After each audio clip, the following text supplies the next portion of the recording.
Because on this day. In 1982, he's 40 now, which means his life is over. Caleb Followell, the lead singer of Kings of Leon. What has 40 years. What has Kings of Leon done lately? I find that song very pleasant. They had something out just recently, didn't they? I don't know. I mean, are they... time runs together now, so it could have been 3 years ago. Yeah. But Yeah, I just... I can't... They're on tour, or they... I mean, I wonder what a brand new Kings of Leon song They're playing in sounds Inglewood, like. California, supposedly tomorrow. Does it sound exactly like that song? If it's a brand new... I mean, I wonder if they're still the same, or... I don't know. 'Cause how old is that song? What's the... that song's from back in...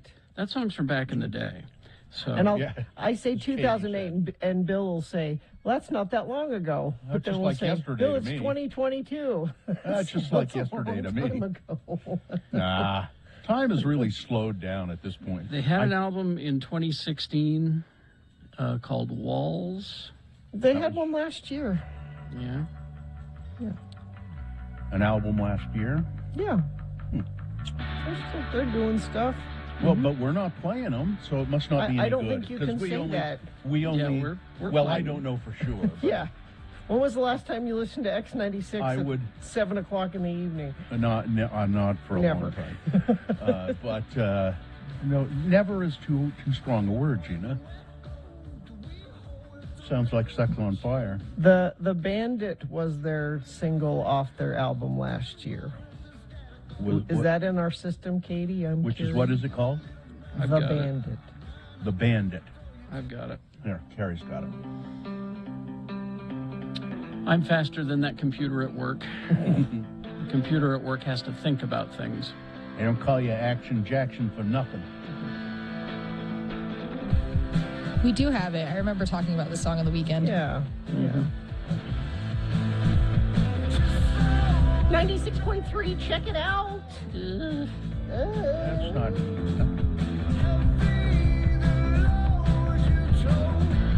not a very... Nah. Not... That doesn't do it for you? Compare it to the song we just heard. It's just not as... It's not as present or in the foreground. Anyway, hi. How's it going? Hi. Yeah, time... It's weird. Usually, when you get as you get older, time seems to speed up, and I have found that to be true. Probably you guys have too. You go, wait a minute, a year has gone by, and what? However, as this pandemic has been going on, I have no idea of time. Almost, it could have started yesterday. I just don't. It's weird. I agree. I know. I can't. It has really messed with time in my mind. I can't. Because it simultaneously seems like it's been going on forever, and also that it just started. Yeah, I guess. I don't know how to explain it. It's just like things have slowed because every day is sort of the same. We have the same information coming in, kind of. It's like it's bad information, and we process it and we just go, oh, well, and you know, I mean, the way they describe it in the news and commentators describe it is people are tired of this. Well, the way I would describe it is people are just numbed by it. They're not tired. I don't know if I'm not numb. I have become numb to this. Can I make a confession here? I don't know if I does it have anything to do with Bill Clinton? No. Then no. No, go ahead. It's a fair conversation. So every night before my husband comes home from work, I like to set a mood because it's nice to walk into a home that's not chaotic and you've had a long day at work, and so I make the lighting soft, and I'll put some jazz on, so when he walks in the door, it's a nice atmosphere after a long day at work. So I turn the lights down, and I usually just put on some jazz on shuffle. Yeah. And so I start the music, and the first song that comes on is What a Wonderful World by Louis Armstrong. Always? No, it's just Oh, okay. that. All right. And I burst into tears. And you guys know me. I am not a crier. You guys have seen me cry once or twice in 30 years. I think I Never. made you cry once, didn't I? Yeah. I can't remember how. I think but both of you have made me cry once. That's a But- real accomplishment. Listening to the words of that song with what's going on in the world, because I have felt like, you know, this sort of despair, this sort of things are awful. Miles Davis. I've always thought of that song as being sort of ironic anyway, even before this. Sort of, it's... No, see, I wasn't taking it as ironic. I was taking it know. as like, there are beautiful, all the things he talks about, those things still exist. The flowers and the sky and the But they all don't those- matter near as much as what's happening. I know what I think it mean? was an important reminder that those things are still there. The things that make this world wonderful are still. I was crying. listening Well, I'm to glad this you took it that way. song. I mean, really am. I'm sincerely glad you took it that way. Because I have felt I have a question such for you, though. Okay, go ahead. But I do have a question for you. About I have felt such despair at the state of. I know You you know, have. I made the mistake of. I've been watching city council meetings on my phone, and Well, that's stupid. but it's not. I feel like I need to know what's going on, and but then it's so lame that I would listen to that song and go, okay, there's still good things in the world. There's still wonderful. Can I ask you a question? Sure. So you, every day, you set the mood. You turn Isn't the this lights nice? down. So What you Carrie's turn- doing right now. Okay. Isn't that nice? Yeah. Okay. You do this so that when your husband comes home Yeah. from a long day of work, Yeah. the mood is right. Yes. I'd like to know who does that for you after a long day of work. And I'm serious. Nobody. Well, You have a long day of. This is not easy. What we do for 4 hours. This is a hard day of work. Somebody should do that for you. And I think you ought to stand up and say that. I think you say, you know what I do every day when you come home for work? No, I like to do that for him. And he I'm comes sure home you and do. cooks me dinner. It's not like he comes home and puts his feet up and I wait on him or anything. He comes home and makes me dinner, and we. Which it's he very- wouldn't do if you hadn't set a nice mood. That's the reason you do it, because you know you'll get fed. No, I mean that's. I think somebody. I'm serious. I think somebody. If there's nobody there to do it for you, and if you'd let me, I'd take your young son aside and say, "Here's what I want you to do for your mom." but if there's nobody there to do that for you, rather than listening to a city council meeting on your phone, I know. set the mood for yourself. That's a good advice. That's. Don't ever listen to a city council meeting on your phone. I think it's important to know what's going on. I'll tell you the next day, okay? No, I need to know now.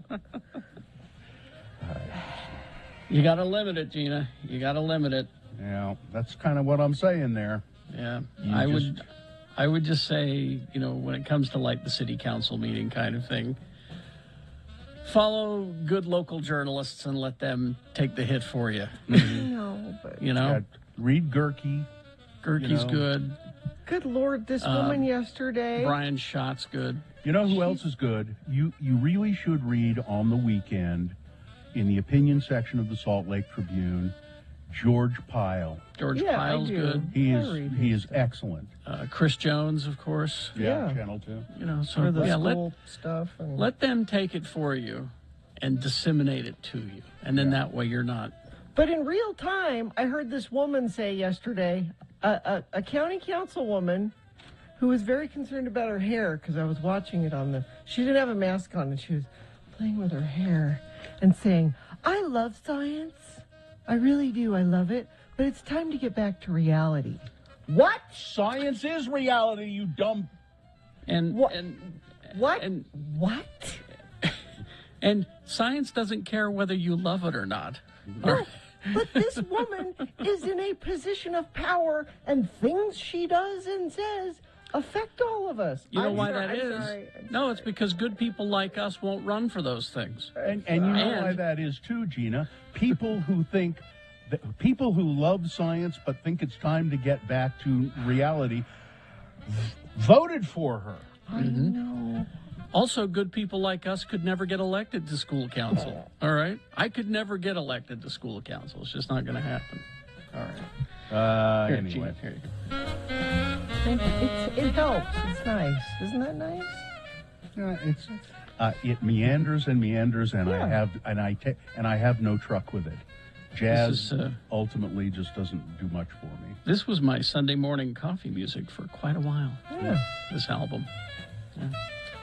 Anyway, let's get going so we can get it over with. All right, let's do.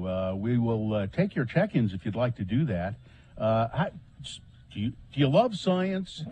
I love science. Check in with the Radio from Hell show, will you? 877-602-9696. That's the number to call. Check in with us. Say hi. Tell us what you're doing. We want to know how you're doing in these troubled times, and we really do. We'd like to know: have you got the COVID? How you feeling? How's your family doing? We care about you. I mean, seriously, we do. We care about you. Mm-hmm. So if you'd like to check in with us, 877-602-9696 is the number to do that. Or you can check in by texting, if you'd like, 33986. But we want to hear from you on the phone, okay? All right, BigOTires.com. You know what? What? Big O Tires is a constant in this troubled world. They really are. Big O Tires, locally owned and operated. And I tell you, no matter how bad things get, the smell of vulcanized rubber never changes. And you can smell them. You can save on those tires right now. You smell Save them a- before you buy them. Sure, save $100 instantly on select sets of 4 tires from Hankook, Toyo, Continental, Nitto, General, Pirelli, Goodyear, and Nexen now through January 30th. Get to know your local Big O Tire store, and I'm sure there's one in your neighborhood. Just look at BigOTires.com. You'll find one. Get to know those guys. They really will take care of you. They know that tires and auto repair, and they do auto repair there, can be an unexpected expense, and so they offer no credit needed financing. No matter what your budget, they'll help you out. So find a store near you. Go to the team you trust, BigOTires.com. I didn't do anything this week. I was such a slug this weekend. Sometimes you need a sluggy weekend. I didn't think. Good for you. How do you turn that off? Alcohol. Genius switch. How do you turn that off? Alcohol. What kind? What was your alcohol of I- choice this weekend? Anything I could get. Whatever was handed to me, whatever was handy. It didn't matter. It didn't matter? No, didn't matter. You weren't Nope. discriminating about? No? Why? I'll take some of that, sure. Is it good wine? It's good enough. Yeah. I'll have some of that. You bet. And you were just handed things? Went out to dinner. That's the way it should be. Went out to dinner on Valentine's Day. You did? You did that going out on Valentine's? Yeah. That's brave. Yep.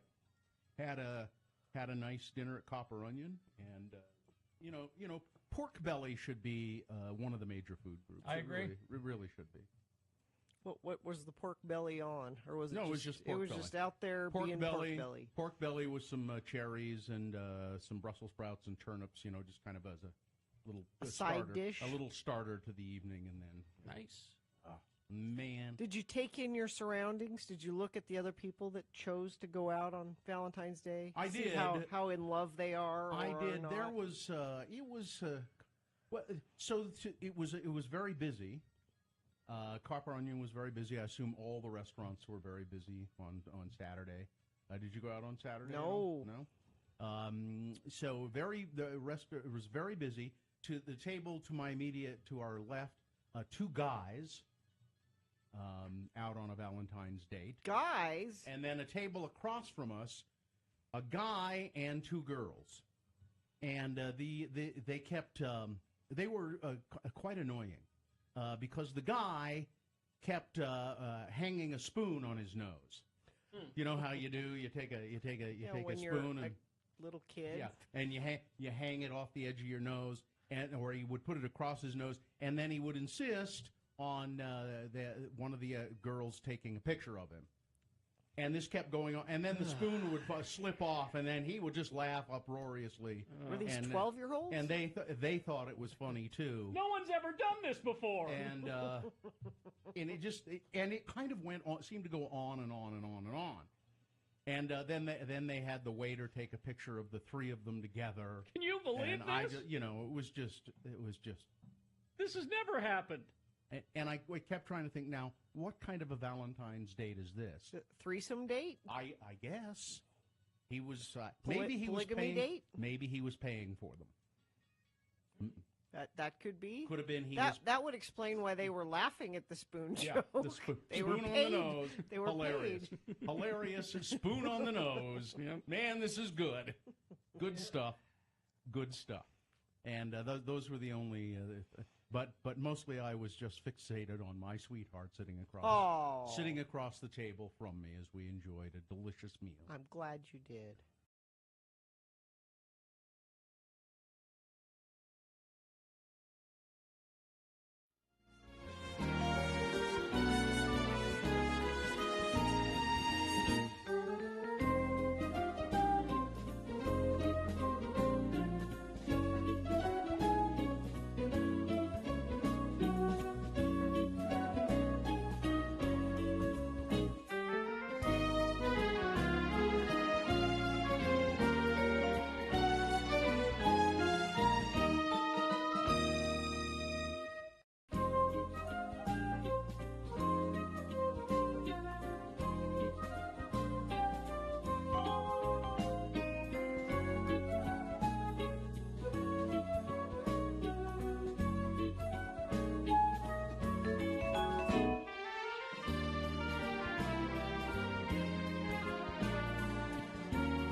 All right. Excellent. It's 6:22. Let's get this over with. All right, we'll officially begin the program, and then we'll go to your check-ins at 877-602-9696. I understand we have a full bank of phones, so the you guys that are there, hang on for a second, and we'll get to you, okay? Gina?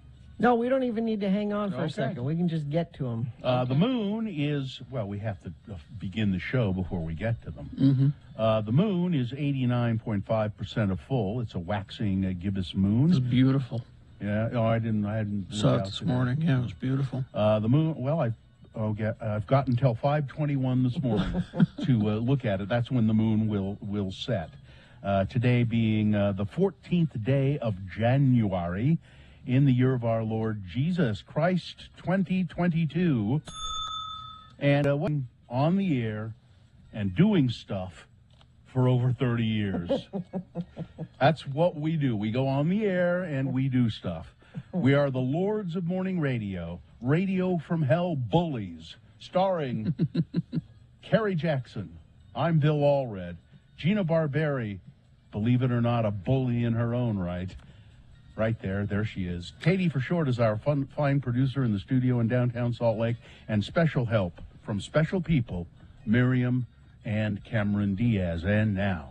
Well, I think that the bully thing is taken out of context. I think it was used by an old friend of Teddy Roosevelt's. Bully! They're in favor of. You know? It's a. We had So the that's bully positive. pulpit. The bully pulpit. You know, so when we're called bullies, that's really what it is. It's, Bully for you. Good he's an for you. old-time adventurer saying, bully for you. Yeah. I should tell you that it is National Dress Up Your Pet Day. I know you do that occasionally, Carrie. Oh, yeah. It's International Kite Day. Oh, I like kites, too. Feast of the Ass Day. Excuse me? It's an old medieval Christian feast because, you know, it was Jesus rode into the on an ass. And Can I go back to it's Kite Day in January? Shouldn't that be like in March? It's International Kite Day. The winds in other parts of the country start in January, or world start in January. All And right. it's cesarean section day. Oh, good. Never had one of those. My mother, every child, starting with me, every one of us, 4 of us, cesarean section. I said, "You're crazy, Mom. Why did you ever do that? One should have been enough." Well, sometimes that if you've had one, that's sort of just what you do from now on. Do you know why it's called a cesarean section? Do you know why it's Because called Julius Caesar was born that way? that? Yes, he was. As a matter of fact, it's in Shakespeare. He says he was from his mother's womb untimely ripped. They call it a cesarean section. Oh, okay. All right. Well, let's go to John. Let's start things with John. Good morning, John. Checking in. Morning. Thanks for letting me listen. Good morning. Very welcome, John. Good morning. What are you doing today? What's up? I just wanted to give a shout out to the memory of my grandfather. Took the day off to kind of contemplate on that. He was an amazing man, World War II vet. Worked at Geneva Steel Mill, used to fight for African Americans so they got equal pay back in the 50s and 60s, and I think if he was around today, he'd be slapping fascists. Way to go, Grandpa. Damn right he would. You had a good grandpa, it sounds like. When did he pass, man. John? 10 years ago today. Well, let us give a Radio from Hell salute to your grandfather. What was his name? Grandpa Pete. Everyone raise a glass of coffee. That was his favorite thing. Doing it Okay. right now. There you go. Can you, see Toast him the, with Mill Creek coffee. can you see the steam coming off of mine right there? Grandpa Pete, we salute you. All right. Thanks, we go. John. Thank Thank you, you. John. Bye. Let's go to our old friend Lang. How are you, Lang? Good morning, everybody. Good morning. Good morning. What's up? Just calling to check in like you requested. Okay. Calling from out here in Oregon. From Oregon. Yep, bright and early. You want to know how the family is doing? We are Yeah. cooped up. Yeah. So How many I have of 2 you? little boys. Mm-hmm. Well, I have 2 bonus children and 2 blood children. Mm-hmm. The Okay. 2 blood children are 2 and 3, Mm-hmm. and I think of Gina constantly because they are bouncing off the walls, and we're trying to be good. I'm the so 3-year-old, lucky I didn't have Muhammad, 2 and 3-year-old Muhammad during the pandemic. I don't know what I would have done. Yeah. You're brave, Lang. Keep rubbing it in, Gina. I'm Keep rubbing sorry. it in. Thanks. I'm Go ahead, Lang. sorry. You were going to tell us about the 3-year-old. Yeah, he, just like Carrie would know, I have a couple of toy displays in my bedroom, and the boy keeps thinking, let's go up and let's go up. He hasn't been to a grocery store. He hasn't been outside. Wow. The day that we get to go down the toy aisle, I am so excited. And I'm worried he's going to be thinking I've been a liar to him. There's so much more out there. Yeah. yeah. Lang, how many in the house total? 6. Any COVID? No, we've Way to been go. very lucky. I work at the hospital, and I am terrified daily, and we just be careful as much as we can. But go back to what Lang said. I think that's fascinating. He has a 3-year-old that's never been to a store. Yeah. That's how long this has been going on. You know, Is- I didn't go to a store of any kind until I was 15. My family. So it's not that store. unusual. It's just not that unusual. That's so crazy. Thanks for calling, Lang. See you later. Yeah. All right, Thanks, see yeah. you. Let's go to Brittany now. Brittany, our Hi, Brittany. remote tech Brittany. Thanks for the candy, Good Brittany. morning. How are you guys? We're okay. Brittany, that pecan toffee that you gave me. Oh, so good. Well, I apologize that I haven't been able to bring you in the crunch yet. I called in to talk with Dr. Cobble about the airplane ride. And Oh, yeah. I made my red-eye flight all the way out here to Delaware, where the candy is made. And we're going to get grandmother ready for the funeral. And then I will be bringing some back as soon as I'm back in town. And Hey, Brittany, where in make sure that I Delaware get all are my you? negative tests. Where in I'm Delaware are you? In Wilmington. I'm very familiar with Delaware. I've been all over that state. Dover, Yeah, Delaware. Dover, My Delaware is the grandparents have lived nylon here for- capital of the world, you know. Yes. I know all about it. My grandparents have lived here for over 50 years, and I spend most of my summers out here. It's a really wonderful state in a lot of ways. All right. Yes, it really is, and Beautiful. you know they're very proud that they're the first state. Yeah. All right, Brittany, we've got to go. Thank you, Brittany. So enjoy the funeral, I guess. Enjoy seeing family. How about that? Yeah, that's Yes. All right. See you later. All right, I'll see you guys when I get back. Okay, All right. bye-bye. We'll see you. Traffic, please, Gina. Kevin, I'm sorry, we're out of time. Don't have time. Let's see. Let me see if there's anything going on. We had such a great commute yesterday. I'm hoping for something similar this morning for y'all. We do have one accident to crash I-15 northbound approaching 2300 North. That's Warm Springs Road in North Salt Lake. Cars are off to the right shoulder, not causing too much trouble because there's not a whole lot of other traffic out there. But maybe you're seeing something that needs to be reported. If it's safe for you to text, you can send that in to 33986. Johnny B checking in. Teacher Joni. Let's see. Little Leah's mom. Science lover Crafty Lindsay. Teacher Emily checking in. Thing that must go, my husband shaming me for getting COVID. I've been vaccinated and boosted, but I work with homeless and mental health people, so it was bound to happen. Yeah. Don't do that. Don't All right. shame her. Let's take a break. We will be back. We got full-strength big boy news and opinioendo. We got Victoria with the Real Housewives of Salt Lake update, which is going to get very political. Just a warning. I don't know that. No, it's not. It's not. It never is. It never is. All that and more on the way. Boners coming up as well. Wendy's for breakfast. This is a people. Again, I keep getting DMs and emails saying, "Is this true?" And I'm like, "Well, yeah. They told me to tell y'all this. This is their idea, not mine." Free any size drink with the purchase of a breakfast sandwich at Wendy's. That includes all beverages if they're served in a Wendy's cup, excluding bottled beverages. And it's all your breakfast sandwiches. So you can go in and pick up your Baconator, your honey buttered chicken biscuit, or get that sausage croissant sandwich that I was telling you about with the cheese and the egg on there. And you get to choose your favorite drink. And it's free. So coffee? Yeah, get a free coffee. Just ask for it. If you like a Diet Coke or a Coke, get a large because it's free. It's all there for you. The vanilla frosty chino, cold brew plus frosty creamer over ice, and it's free. So don't sleep on this very, very good deal. Get yourself a breakfast sandwich at Wendy's, and your beverage is free. Go hit the drive up and ask them all about it. Wendy's.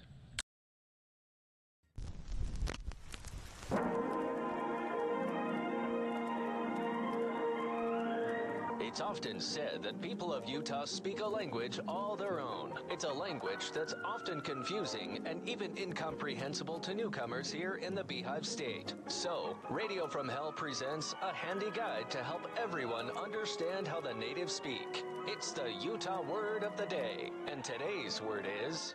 Moan. M-O-A-N, moan. How is this Utah word used? Well, let's find out by looking into our two Utah simples as they converse, one with the other. Listen carefully for the word of the day, moan. Say there, LeGrand. I gotta say, I am impressed with you. What? I don't know whatever you mean, LeVar. I don't think you've ever paid me one compliment in our lives. I mean, I thought you was pretty sure that you had me figured out and that there was nothing I could do, or would do for that matter, that would ever impress you. I was resigned to the cold, hard fact that I was, in your eyes, unimpressive. That I, again in your eyes, was incapable of having a moment that I could be proud of, because I knew that you was proud to have me as a friend. I mean, I never felt that you felt that I was worth, once more in your eyes, of true and honest friendship.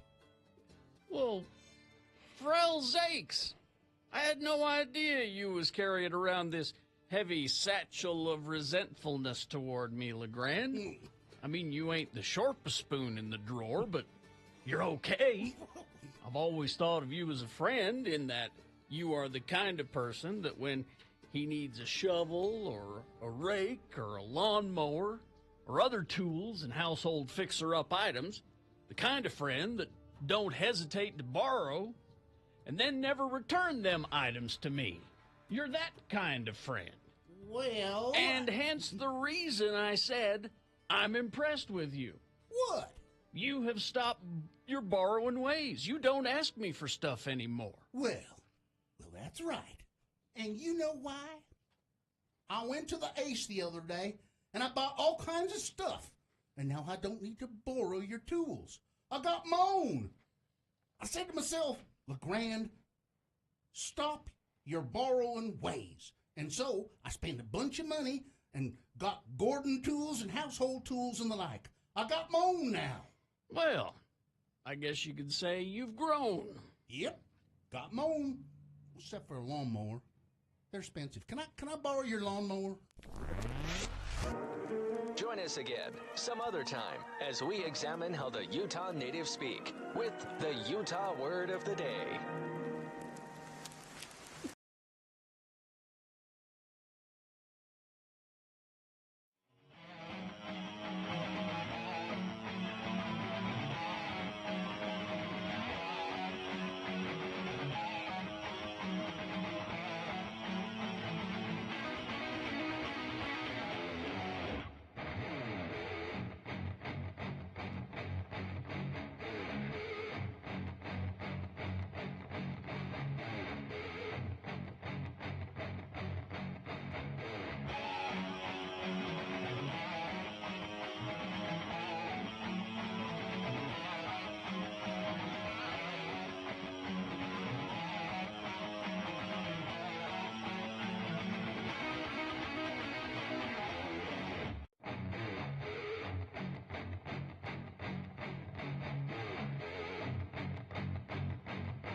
Okay. I'm Tina. I'm so Tina. I agree. I agree with that statement. I hope not. No, I am. You Well, are. Yep. 6:36 right now. We do have the Real Housewives of Salt Lake update. Is it the season finally? I think. And they split it up into a couple of weeks, so we probably have Victoria, I bet, for This week and next week, yeah. probably. And there, violence occurred. I know violence occurred in one of the last episodes there. This So. is exciting. All right, so that we got that coming up just after 7. Oh, also just at 7 o'clock is our first word in our $1,000 a day cash bribe contest. Yes, we're offering you money to listen to this radio station longer than you would normally. Isn't there something unethical about that? Yes. Oh, Yeah. okay. I just wanted to know. but you wrap it up in a bow of a contest and disguise it that way, then it's more, Gotcha. hey, Wow. It's more hey. So $1,000 a day, you get 6 chances to enter today. If you enter once, that's fine, you're entered, but why not enter 5 more times? It happens at 7, 9, 11, 1, 3, and 5. We give you a different word to text back to us, and that's how you enter the contest. That's coming up at 7. Right now, Big Boy News at Innuendo, brought to you by... Start the new year by becoming a nurse. Nightingale College is a pioneer in online nursing education, blending online classes with on-ground supervised field experience. Virtual college, actual nursing. Learn more at nightingale.edu. Well, Glenn Beck has COVID again. He's Talk show host he's on my Deadpool, by the way.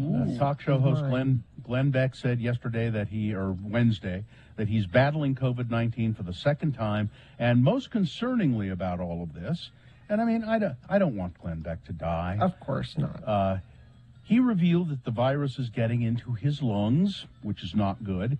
And even more concerningly, he says he's treating his COVID with a combination of drugs, including ivermectin and hydrochloroquine. And he said on the Mark Levin show, quote, "My doctors are hitting it really hard." With ivermectin and hydrochloroquine? Really? I don't know where you find those doctors. hydroxychloroquine and ivermectin. Like when Joe Rogan talked about when he had COVID and he was taking those things, he was also taking actual medicine. So maybe Yes. Beck is also taking actual medicine. Oh, yeah. He'd just rather not say that. He's getting the antibody treatment, which is effective for people who have just been diagnosed with, just caught it. Now, in making that announcement, he became the latest target of people who believe that it's okay to make fun of unvaccinated people who become seriously ill or die. That gave me pause and made me think you really shouldn't make fun of them. It's very sad that they couldn't believe in a treatment that would save their lives. But Glenn Beck isn't a dumb guy. He's Yes, a he smart guy. He is a smart guy. You know what I'm saying, though. He's a smart guy that has looked at all of the information and decided to go this way with it. And He said he didn't get the vaccine because he had COVID in 2020, and he thought that would give him immunity. Even though if he'd spoken to a scientist or a doctor, they would say, well, maybe, but maybe not. You ought to have a vaccine just to be sure. Anyway, Keanu Reeves, no, he doesn't have COVID, at least as far as I know. But you wouldn't think Keanu Reeves says he's only asked for 2 people in his life for an autograph. Oh, really? Yeah. He's I guess he feels kind of odd about that because he thinks, well, I shouldn't really be asking anybody for their autograph. I mean, I'm Keanu Reeves. He says a celebrity can still fanboy over somebody, and you want to guess who? Well, you'll never guess who he asked for an autograph. Lou Reed. Oh, yeah. And the other one, George Carlin. Both killers, yeah. Yeah, both really, and I'm glad he got the autograph because if he asked for them now, he wouldn't be able to get them. No. Gina, this is a story for you, and then we'll move on to more serious matters, although this is a serious matter. A man in Auckland, New Zealand, had a struggle with an earache, and he thought he had water trapped in his ear. And if you've ever had that, you know, it can be not only just irritating, it can start to get very, very painful. I once had swimmer's ear that was just horrible. I couldn't get rid of it. I was in Florida at the time at a beach house, and man, it took me days to get rid of that. Zane Wedding is his name, and he had suffered with a blocked ear after going for a swim, and it just got very painful. Well, he decided to finally go to the doctor. And the doctor gave Mr. Wedding some antibiotics and said, use a hair dryer to dry out your ear canal and then come back if it keeps persisting. And then he started having this kind of itchy sensation along with it. I don't like where this is going. He went back to the doctor, and the doctor says, I think you got a bug in there, an insect. Sure enough, it was a cockroach. A cockroach. Mr. Redding, he said, I had 3 days with a cockroach in my ear. And then he used a vomit emoji on his tweet about it. Now, serious matters. Several people, 2 people dead in West Valley City. A 14-year-old male. Kids. Yeah. Kids are people too, Gina. I know. A 14-year-old male believed to be the shooter has been booked into juvenile detention. The gun believed to be connected to the shooting has been recovered. 3 other teens were questioned and released in this shooting. Police said Thursday the motive was unclear, but a dispute between 2 groups had escalated into an altercation prior to the shooting, and there were 2 kids killed, 15-year-old Paul Tahi and 14-year-old Giovanni Lapati. The injured student, and he is in critical but stable condition, he was identified by the Granite School District as Ephraim Asiata. He remains in critical condition. The 2 teens who died were freshman football players at Hunter High School, and the injured teen a sophomore football player. The shootings took place at about 10:15 yesterday morning, 4100 South, between the north and southbound lanes of Mountain View Corridor. Police think that there were 2 groups of students who knew each other and had had some sort of bone of contention between them. They began fighting, and then gunshots rang out. The suspects in the shooting ran away from the scene, but they were identified by other students who had witnessed it, and the police tracked them down and were able to arrest them. The father of one of the victims said, I have lost my only son in this incident. Salt Lake County Council. It's Gina revels in listening to them and watching them on her phone. During special session of the council meeting yesterday, members voted against a motion to overturn the county's mask mandate. The final vote was 5-4 against overturning the mandate order that was put in place last week. No public comment was allowed during the session because they had plenty of public comment on it in the days before. As expected, 2 Republican council members, Chair Lori Stringham and Amy Winder Newton, both joined with Democratic colleagues in supporting the mask mandate. With the vote tied 4-4, Stringham made an impassioned statement before her vote, blaming government leaders and her fellow council members for failing to pull together to come up with a solution. If I seem frustrated, I am, said Stringham. I have been on the phone nonstop while being sick, while trying to figure this all out. I haven't slept, I haven't eaten, I haven't been able to take care of my kids because I've been dealing with this issue and trying to see what we can get with public people. What can we do outside of this? Is there a better plan? She said. She said she'll meet with state leaders. Pissed. Huh? She said the word pissed in public. Oh, okay. Gino, I didn't know that because I don't care to listen to the county council on my phone. In a pre-recorded address to the council, Amy Winder Newton, who currently has COVID, explained her vote as one to help stop staffing shortages among healthcare workers and emergency responders. They are making wise decisions, those 2 people, and they see this for what it is. Perhaps now Stringham said she was sick. I don't know if that means she has COVID. It didn't say that in the story, but certainly these people, those 2 people, Republicans, conservative people, see this for what it is. But I'd hate to think that the reason they've changed their mind on this is because it's finally affected them personally. I don't care. Oh, now I get it. This is bad. We need to do something about this. That's usually what it takes for a Republican to see the other side. It has to affect them. It hasn't affected Glenn Beck, however.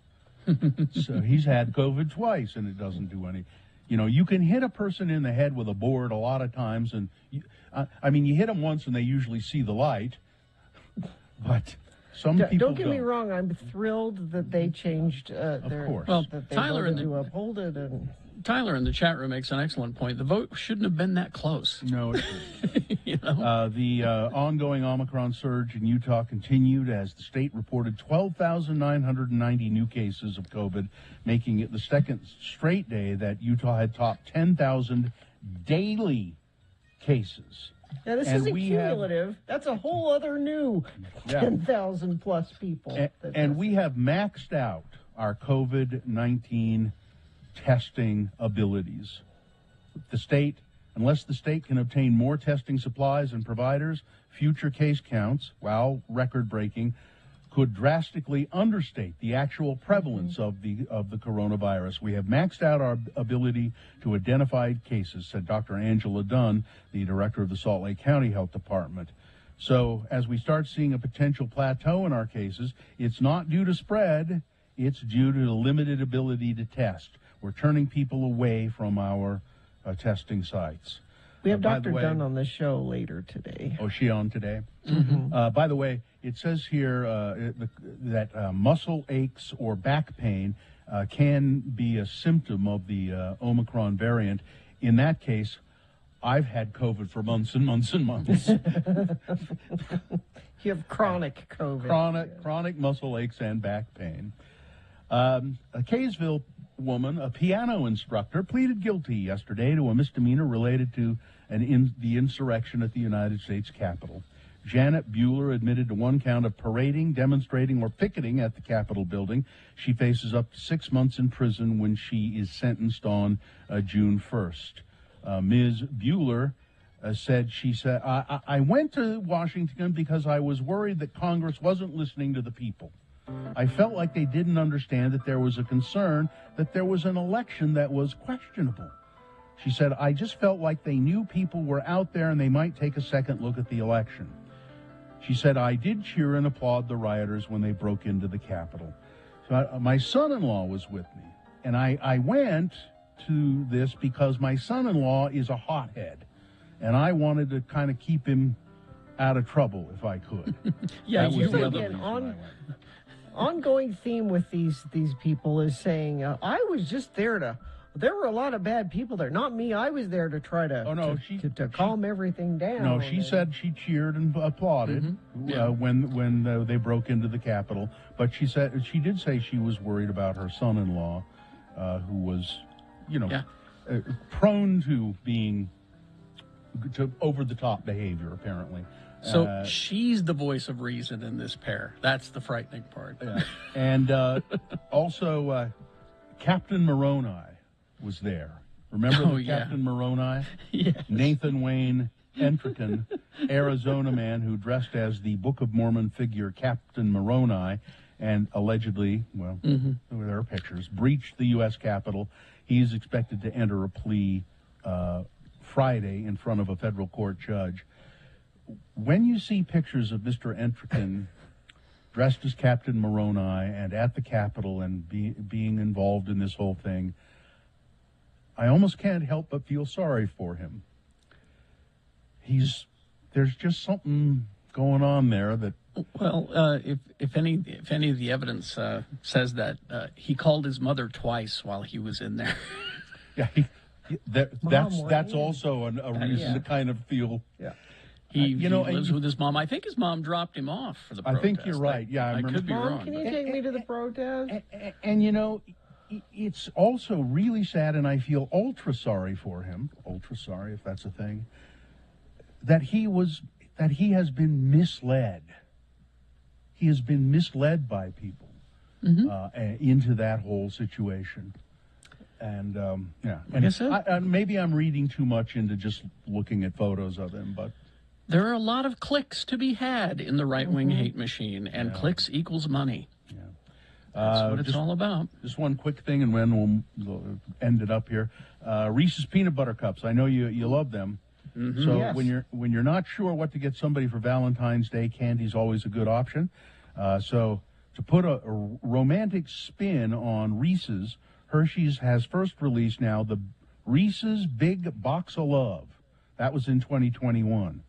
Now it's back to give your loved ones even more milk chocolate and peanut butter cups than they know what to do with. Why give someone one Reese's cup when you can give them 20? Yes. The Big Box of Love is filled with 20 Reese's, 10 packages of 2. So that's the gift that keeps on giving. The Big Box of Love. When I was in college, they referred to me as the Big Box of Love, but that's another. Did they know what to do with you? That was yes. There were many people who knew what to do with me. I know what to do with him. Yeah, I know what to Sports. do with that boy. Sports, weather, traffic. Well, Mr. Djokovic has had his visa canceled again. What a turd! What a turd! He is a turd because I saw an article yesterday where he was interviewed. Remember when Naomi Osaka was having a hard time and she didn't want to talk to reporters? Mental struggles. Yeah. And Djokovic said, well, that's just too bad that she doesn't want to talk to reporters because it's in the rules that you have to. Well, the rules now say you have to be vaccinated to come to Australia to play. So who's not playing by the? Is it just when women don't play by the rules that you get special treatment? Yeah. Is that what that is? I saw a tweet yesterday that really summed this up. Imagine if this was Venus Williams throwing this fit.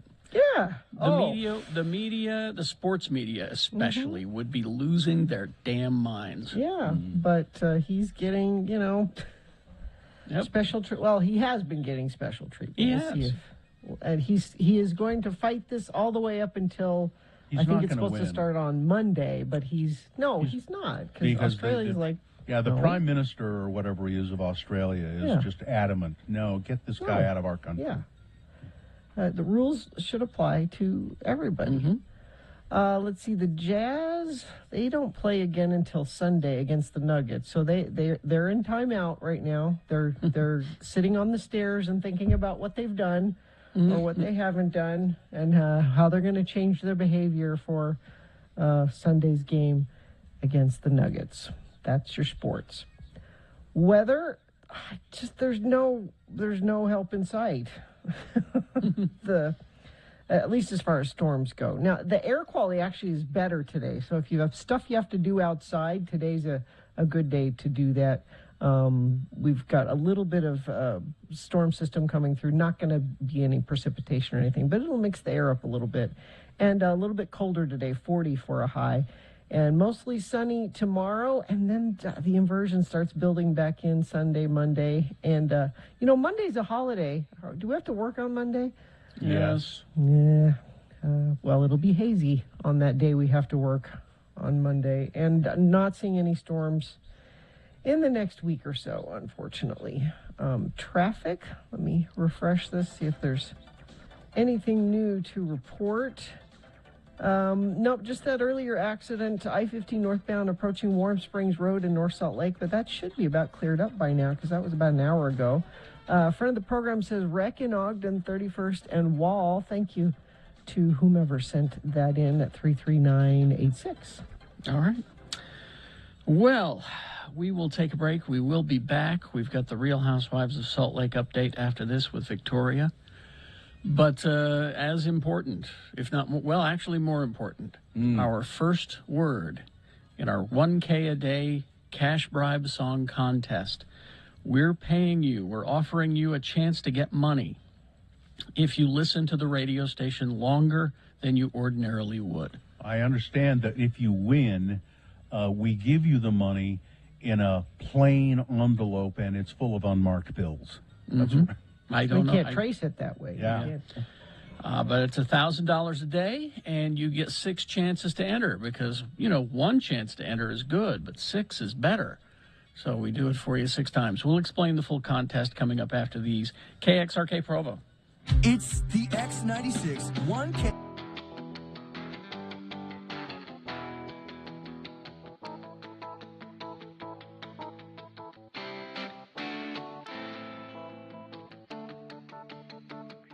Sitting here in my room with Dean Cardinal, Worldwide Trekking, and a man who's become a good friend, Geljan Sherpa, and we're sitting here talking to you on a cell phone, essentially, which is amazing to me that you can do this where we are.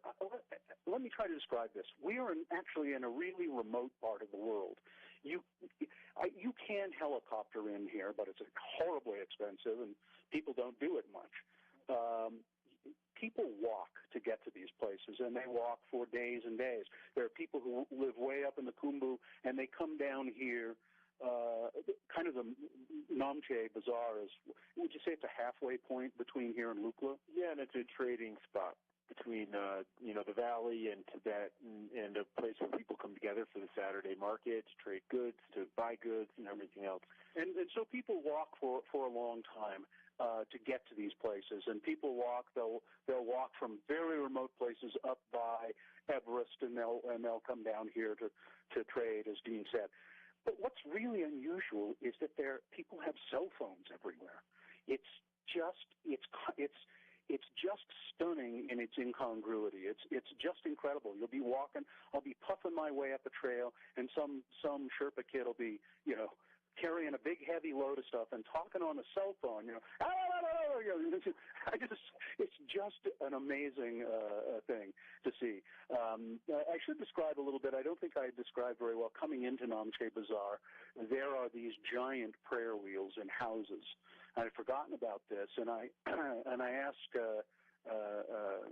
our friend here, Geljan, what those were, and he said the river used to run under those prayer wheels and turn the prayer wheels, but the river has been kind of diverted. I don't know why, but it turned the prayer wheels, anymore. So yeah, so it's just such a world of contrast here, and you'll see all of these Sherpa kids wearing, kind of American, westernized looking clothes and talking on cell phones. But then they're also very into their culture. And I just want you to tell people really quickly, Geljan, what you call your son. What's your nickname for your son? My son nickname is Chicken Head. Chicken Head. Geljan. You see, Geljan is like fathers everywhere. His son, Pasang, right? Pasang has a kind of a weird hairdo with it kind of sticks up, and he's dyed it a kind of a red color, and so his father, being like fathers everywhere, doesn't like it, so he calls him Chicken Head. anyway, we'll have more from Namche Bazaar. I'm Bill Allred, heading for Tibet. Tibet? No, not Tibet.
Okay.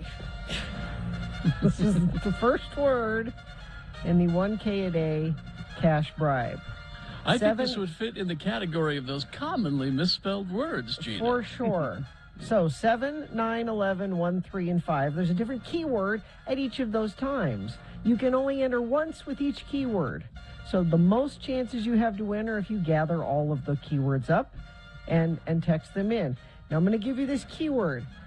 And I will admit, when I saw it written, I thought it was misspelled.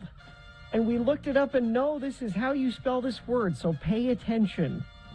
The word is sarsaparilla. Now, the drink.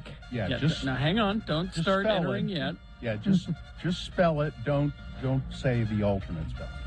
Just spell it. SARSAPARILLA.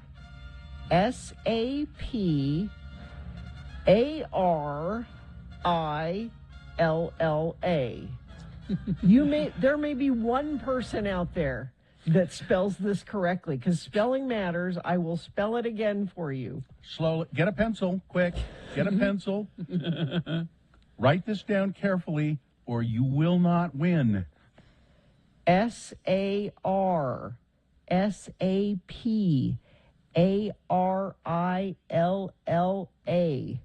Sarsaparilla. Text that to 339 Looks like people are getting it. Okay. Yeah, people are getting it. Maybe there are. I think, Carrie, you are an uncommonly good speller, I think. And when you saw that word, you said, I think that's right. I mean, that's the thing. Yeah. We just over time have dropped the R. Yeah. When we say it. Maybe they say sarsaparilla. Sarsaparilla. All right. There's your word. Yeah, people are getting it. It's flowing in. All right. It's flowing in nicely. So there you go. All right. Let's get to the Real Housewives of Salt Lake update. Is this a sponsored feature? No, let's just go. Okay, let's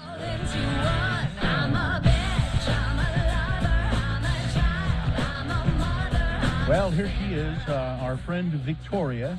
She's an attorney, by the way. She and her attorney husband lived in Reno, Nevada, the biggest little city in the world. And they both like shows on Bravo, and they both like Real Housewives of Salt Lake and all the other Real Housewives show.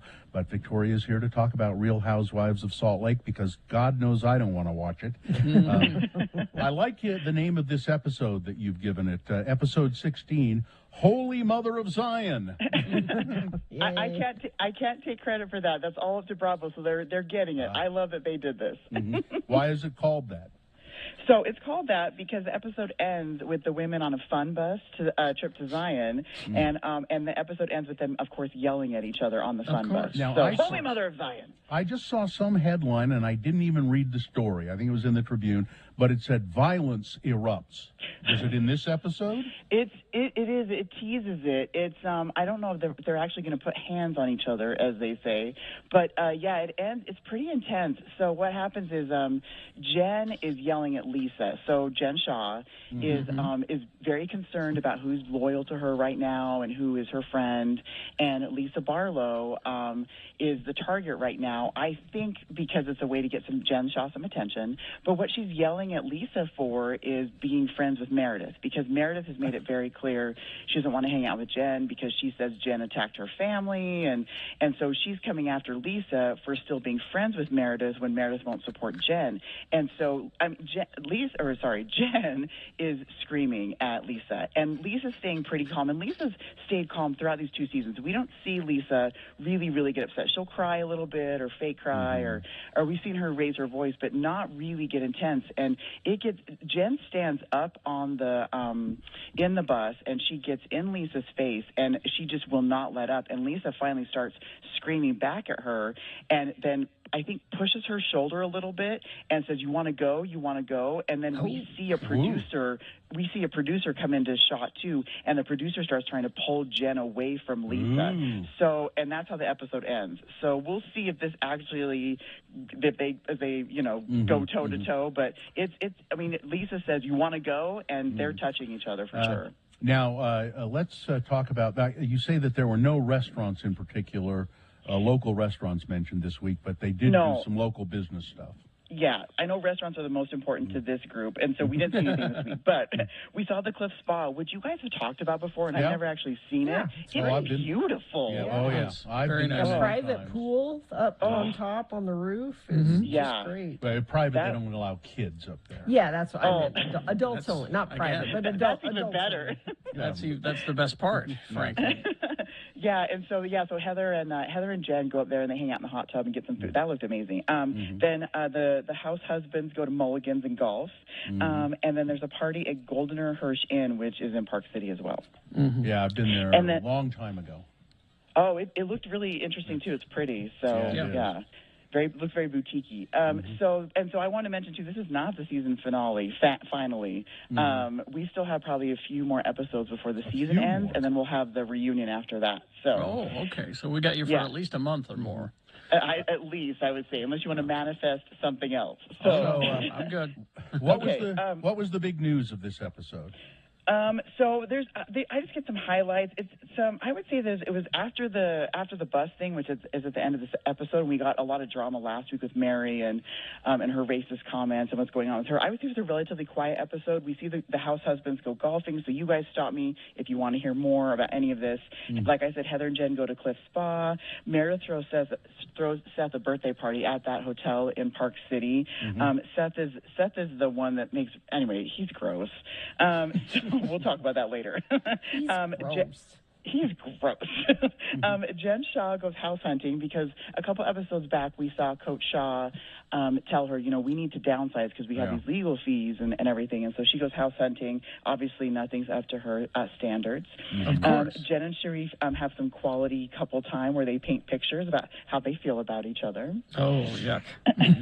He paints a picture of a dog, and he says, because you're loyal and you love. And so... Not thinking, Coach. That's not... No. Yeah. That's true. She did blindside him. He's coming through with his notebook, I'm sure, of plays or whatever it is he's working on. And she says, it's time to do our project together. And he says, what? So she definitely blindsided him. Well, what Shocking. did she paint? What did she paint? Something like she painted words about love, and I think there's a rainbow on there. It was, never mind. Yeah, exactly. Never mind. And then to go on their trip to Zion, they all meet at Sugar House Park. So the bus is, which I love all the footage and everything, to see the city. So I just loved. They had some great footage of Sugar House Park, and that's where they meet up to get on the bus to go to Zion. I really like your quote of the week. This is from Heather. Okay. Yes, this is from Heather. She says, I'm proud of being a mom, but I didn't think it would earn me a trip to Zion with these bitches. So the house husbands get together, and they want to, it's Mother's Day, it's around Mother's Day, I guess, and so they want to send the women on a trip, and they announce to everybody at Seth's party that, hey, we're going to send all the women to Zion for Mother's Day. And Heather also does not have a house husband in this fight, and so I think that's another issue, too. She's the only one that's not married. So anyway, I appreciate her. She's definitely the gem on the show. Now, Victoria, you have something, the Nevada words of the day. What is that all about? Yes, I decided to share some GWIZ information with the crowd about our state. So first, I know you guys have been reporting on this story with the accusations that Sean Reyes has against Nevada with the voting stuff. And so I just wanted to let you know that when you do mention our Attorney General, you pronounce his name Aaron Ford. And that's his pronunciation. So just in case you want to show you have an inside. Okay. And then in Nevada, people say Zion. Like, they really emphasize the on here. And I've always wondered, like, that's weird, because growing up in Utah, we never said Zion. We said Zion. So Zion, anyway. yeah. And then most important, which you guys have never done this, and so we're good, but you never say Nevada, ever. No. Ever. Nevada. You can tell that, like most newscasters, and they're all located on the liberal East Coast, they say Nevada. Yes. It's Nevada. Yes. And we'll be in public meetings here where someone is supposed to be someone working in the state or supposed to be knowing what's going on. And as soon as we hear someone in a public meeting say Nevada, we're like, they don't belong here. They don't know what they're talking about. You ain't from around here. Exactly. What's the drinking game of this episode? Our drinking game this week is called Call Human Resources Stat. So you take a drink each time Seth makes a sexual innuendo, inappropriate joke, or he's just gross. It helps if each time he says something, and I did this the second time we watched it, that he says something, you take your drink, and you're like, gross, at the TV. That's important. And it's at least 12 times. So if you don't get to 12 times, I recommend starting the episode over again and making sure you get to 12. Yeah. Did you hear what Victoria said? She said, I watched it a second time. Well, just to make sure. Because she's got to get the notes ready for us, but more importantly, she's got to get the notes ready for her podcast plug. Yes, couples who Bravo together. All right, that's your podcast, and follow you where? On Instagram at Judgy Empath. Judgy Empath. Thanks, Victoria. Thank you, Victoria. Thanks, guys. Thank you, Victoria. See you later. All right. Tomorrow I will change, and today won't mean a thing. I'm a bad. Traffic, please, Gina. Things are moving well. I have no accidents, not even a slowage. Nary a moose loose. You know what I think is happening? What's Everyone is too sick and weak to drive. You joke. I know. No, I'm kind of serious. If we have a 50% at least positivity rate, I think lots of y'all are home, and that's making for the roads to be smooth commute this morning. If you do see something, loose COVID on the road or something, you can text it to us, 33986. All right, boners round one coming up here. The candidates you'll consider this time. Number one, he's suffered enough. Boner candidate number two, the Nirvana baby has used his celebrity status to pick up chicks. And boner candidate number three, a maskless Gorsuch. All right, so we got boners round one, big boy news, and opinioendo all coming up. Stand by. BigOTires.com. More than just tires, though, of course, at Big O. Yeah. You can go in there for brakes, alignments, oil changes, fluids, batteries, windshield wipers, all of that kind of stuff. I know we've had some dry weather here for a bit. We haven't had any snowfall or rain, but get those wipers replaced. You probably didn't think about that. And you had bad wipers during this past storm, and you meant, I got to get that done. Well, I'm reminding you. Yeah, and Big O, they of course tires, and they have the lowest price on every tire every day. Big O Tires has savings on brands you know and trust. You can save up to $100 on select sets of 4 tires from Hankook, Toyo, Continental, Nitto, General, Pirelli, Goodyear, and Nexen. I go to the Big O Tire on 2nd East and South Temple when I need them. But there's one in your neighborhood, I'm sure. All you have to do, you can make an appointment online, too. Go to their website, BigOTires.com. They are the team you trust. So this weekend is also the big shopping thing. It is. And I'm telling you right now, if you go, I'm going to be hurt. The big shopping thing being every year, Gina. Well, you tell them what you do every year. Yeah, go ahead, Gina. It's my mom, the Sainted Mary Claire, and 3 of her friends, and all their daughters. I don't even know how many people it is. It's like 40 people. But they're all of a certain. Oh no, I'm not going to do it. Never mind. I was going to be way too mean there. I was so hoping you'd continue. Let that thought flow through there. Anyway. In fact, one of the mothers was shopping a day or two ago with her daughters. I'm not sure where they were, but getting a jump on it, were they? Well, no, they were trying to buy the matching jammies because we all wear matching jammies, and those are pajamas for those of you who don't know what jammies are. Matching jammies. And the mother said, I want these. And they said, well, we need to order them in. And she said, well, I have to have them by Thursday.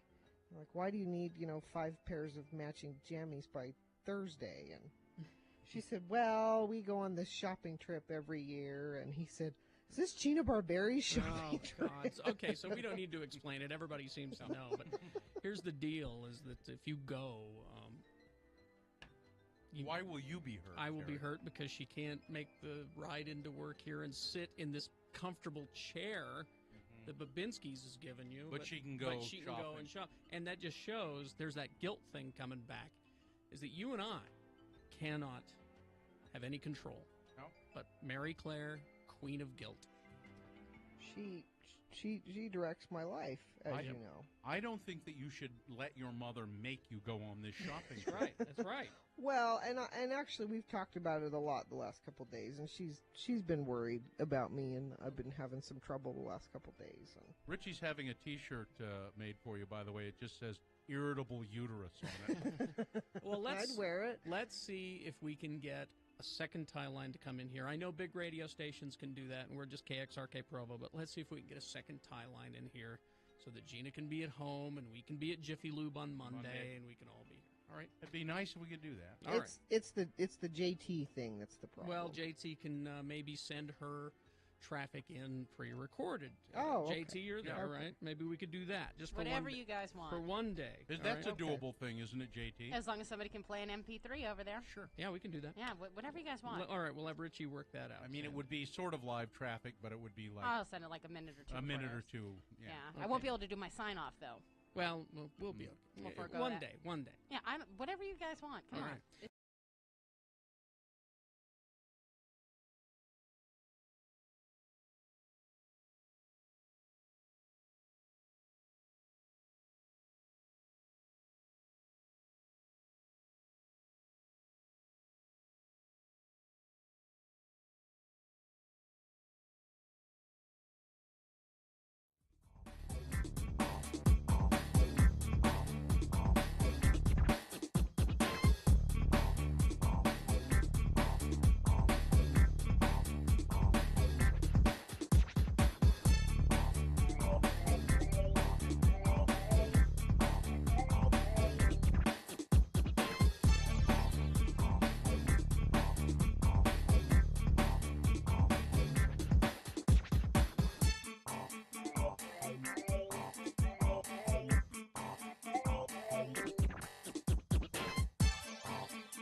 Okay, 7:19. Everybody all right? Sure. Yeah, for the most part, yeah. I mean, I have to go out today, which... Where are you going? I'm going to Stockton 12 Honda. Do you have a remote? No. A broadcast? No. I'm going to take care of my car, and I'll visit with my friend Shane Parrish, the general manager of Stockton 12 Honda. He's a nice guy, and an interesting guy to talk to as well. So I'll be out and about around people, and I'll try. I texted Shane, and I said, I'm coming out. Are you going to be there? Coming out to get my car serviced. Are you going to be there? If you are, let's have a chat. Of course, we'll both be masked and we'll be socially distanced. And he said, that sounds great. Okay. All right. Let's see, 7:20. We'll get to it now. Round one of your boner voting. Here we go. 3 news stories. These are examples of bad, stupid, or funny human behavior. You will decide with your vote of these 3 candidates which one is the worst, which one deserves to go forward to Boner Fight and possibly become Boner of the Day. Possibly because we got round 2 coming up at 8:20 and then Boner Fight at 9:20. So let's just begin the process. This is round 1. This is not Boner of the Day. This is the winner of round 1. 2 candidates now, a third after the news. Once you've heard all 3, you'll vote. One of you lucky random Boner voters will receive tickets to the Utah International Auto Expo coming to Mountain America Expo Center January 14th. Why, that's today through the 17th. Over 350 of the hottest new cars and trucks all in one place. You don't want to miss it. Visit autoshowutah.com for more information. Boner candidate number 1. Oh, he's suffered enough. Last October, a judge in Western Illinois convicted an 18-year-old man of sexually assaulting a 16-year-old girl while she was unconscious at a graduation party. Jeez. The man, Drew Clinton, faced a mandatory minimum sentence of 4 years in prison. But at a hearing earlier this month, Judge Robert Adrian reversed his own decision and threw out the conviction. The nearly 5 months that Mr. Clinton had served in jail, the judge said, that's plenty of punishment. He was there for 5 months. No, it's not. The decision, which was reported by the local newspaper in Quincy, Illinois, has dismayed organizations that help survivors of sexual assault, the Adams County State's Attorney's Office, and the girl, of course, who reported the assault, who had told a local television station that she was present when she was in the courtroom when Judge Adrian overturned the conviction. Quote, he made me seem like I had fought for nothing and that I had put my word out there for absolutely no reason. I had to leave the courtroom and go to the bathroom. I was crying. In a statement, the Adams County State's Attorney said the girl had endured a trauma beyond what should be required of anyone, and a system that traumatized her and victimized her again. The system had traumatized her and victimized her again. She did nothing to warrant this, said the attorney. She's deserving of our support. She is worthy of our respect. I am unclear as to why this would have happened. But Boner candidate number 1, he's suffered enough. So the judge, for sure. And I would include the newspaper that wrote the story. Instead of using the word rape, they use sexual assault. Well, call it rape, because that's what it is. Boner candidate number 2, their Nirvana baby, he's used his celebrity status to pick up chicks. Spencer Eldon, who appeared as the baby on the cover of Nirvana's 1992 album Nevermind. He appeared on the cover as a little baby swimming into water. He was totally naked. He was like a year old, less than a year old. He was just a kid, a baby. Little, tiny. Yeah, he was a baby. He had his his little penis showing, and he was swimming toward money on a hook. Well, he's been making headlines because he has been suing the band over claims of child pornography. Mr. Eldon is now 30 years old, and he alleges that he'd suffered lifelong damages because of the photo, even though he has a tattoo of the album on his chest. A California judge recently dismissed Eldon's lawsuit, but despite everything, he's still trying to go ahead with it. According to a report from Rolling Stone, Mr. Eldon has amended the lawsuit in hopes that he can revive it. According to court documents obtained by Rolling Stone, Eldon filed his second amendment to the suit late Wednesday, meeting a deadline set by Judge Fernando M. Olguin when the case was originally thrown out January 3rd. Mr. Eldon is sticking to his early claim that the band, Kurt Cobain's estate, photographer Kurt Weddle, and Nirvana's record label intentionally commercially marketed the child pornography. This time, however, Eldon's new amendment removes original language which accused them of child sex trafficking. He somehow feels that maybe that was why it got thrown out. He went too far with that. He just keeps trying to get money. That's what it is. Surviving members of Nirvana have been pretty vocal about their thoughts on the lawsuit. In the band's official response to Eldon's suit, Nirvana's lawyers say, quote, "He has spent 3 decades, 30 years, profiting from his celebrity as the self-anointed Nirvana baby." Self-anointed. He tells everybody, I'm the Nirvana baby, clarifying that he has, quote, reenacted the photograph in exchange for a fee several times. The statement also noted that Mr. Eldon's massive Nevermind tattoo on his chest and the fact that Mr. Eldon himself said he used the connection and the tattoo to pick up women. Yeah. You're not wrong, sir. Boner candidate number 2, the Nirvana baby has used his celebrity status to pick up chicks. Coming up in a moment, boner candidate number 3, a maskless Gorsuch. All right. Boner candidate number 3 for round 1 coming up after this. Big Boy News and Opinioendo brought to you by... Are you searching for Pokemon? Locally owned Haster Games has the best selection of Pokemon, Dungeons & Dragons, Magic, and more. Shop online at HasterGames.com or visit the store. 6831 South State. Curbside service is available. Nev Campbell was attacked by a bear. Is she all right? Well, apparently because she was on the Kelly Clarkson show. Oh. Was the bear on the Kelly Clarkson show, too? Nev Campbell is now 48 years old. It's hard to believe. She was on the Kelly Clarkson show on Thursday, and during her appearance, she revealed a scary moment from a role. I was playing this role where she's one with the animals. I don't think it mentions what the movie is here.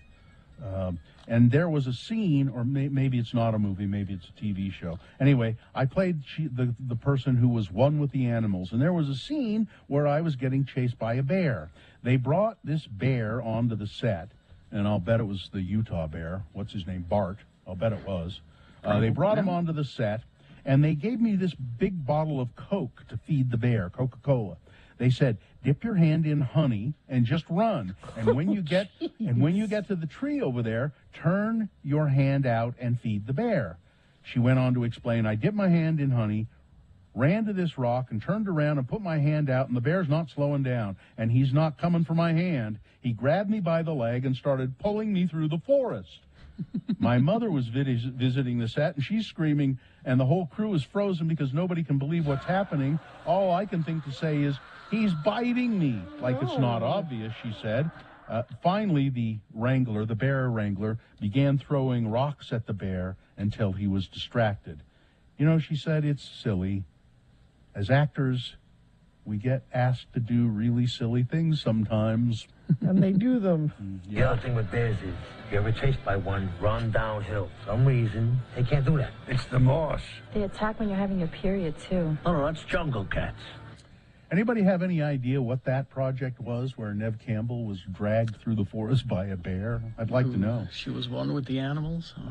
New Netflix movie called Against the Ice, based on Two Against the Ice, a novel by Enyar. There's a trailer for it. And I bring it up because people will be excited because it stars Nikolai Coster-Waldau. Oh, from Game of Thrones. Yeah, Jamie. Jamie Lannister. Jamie from the Sister Hugger. The good looking. No, Kingslayer. Isn't he the Kingslayer? I thought he was the Kingslayer. And let's see, I was on stage with him and with what's her name, his sister, at a Comic-Con, and he is as good looking in person as he is on screen. And to top it off, he was an exceptionally nice guy and smart. He was a very bright guy as well. And he had both hands. Yeah. So anyway, it's called Against the Ice, if you want to see him on Netflix. And it's now official. Rage Against the Machine will not be playing Coachella. So there you go. Coronavirus, new cases, the highest they have ever been in Salt Lake County. The average number of new cases in Salt Lake County reached, this was 2 days ago, I think, 4,145. That's the average number. A 3% increase from the day before. Because of high spread, the CDC recommends that even vaccinated people wear masks in Salt Lake County. Since January 2020, at least 1 in 4 people who live in Salt Lake County have been infected. And at least 1 in 843 people have died. The University of Utah is making COVID testing more accessible with a vending machine. Oh, really? The machine is located in the Eccles Library, and that's ECHOLS, the Eccles Library. It is stocked with COVID-19 tests. The tests provide results in 24 to 48 hours. It's super convenient, said U student Gabby Mortarati. And honestly, it's a lot less of a hassle than having to go and wait in line hours on end. It's true. I live pretty close to the U, so maybe I'll go up there and use the vending machine if I need to get a coronavirus test. Although the last time I went to one of those places where you get the test, I think these tests are those spit in the tube tests. And the last time I went to get one for my wife, and then I took one too, just to be sure, I brought several home.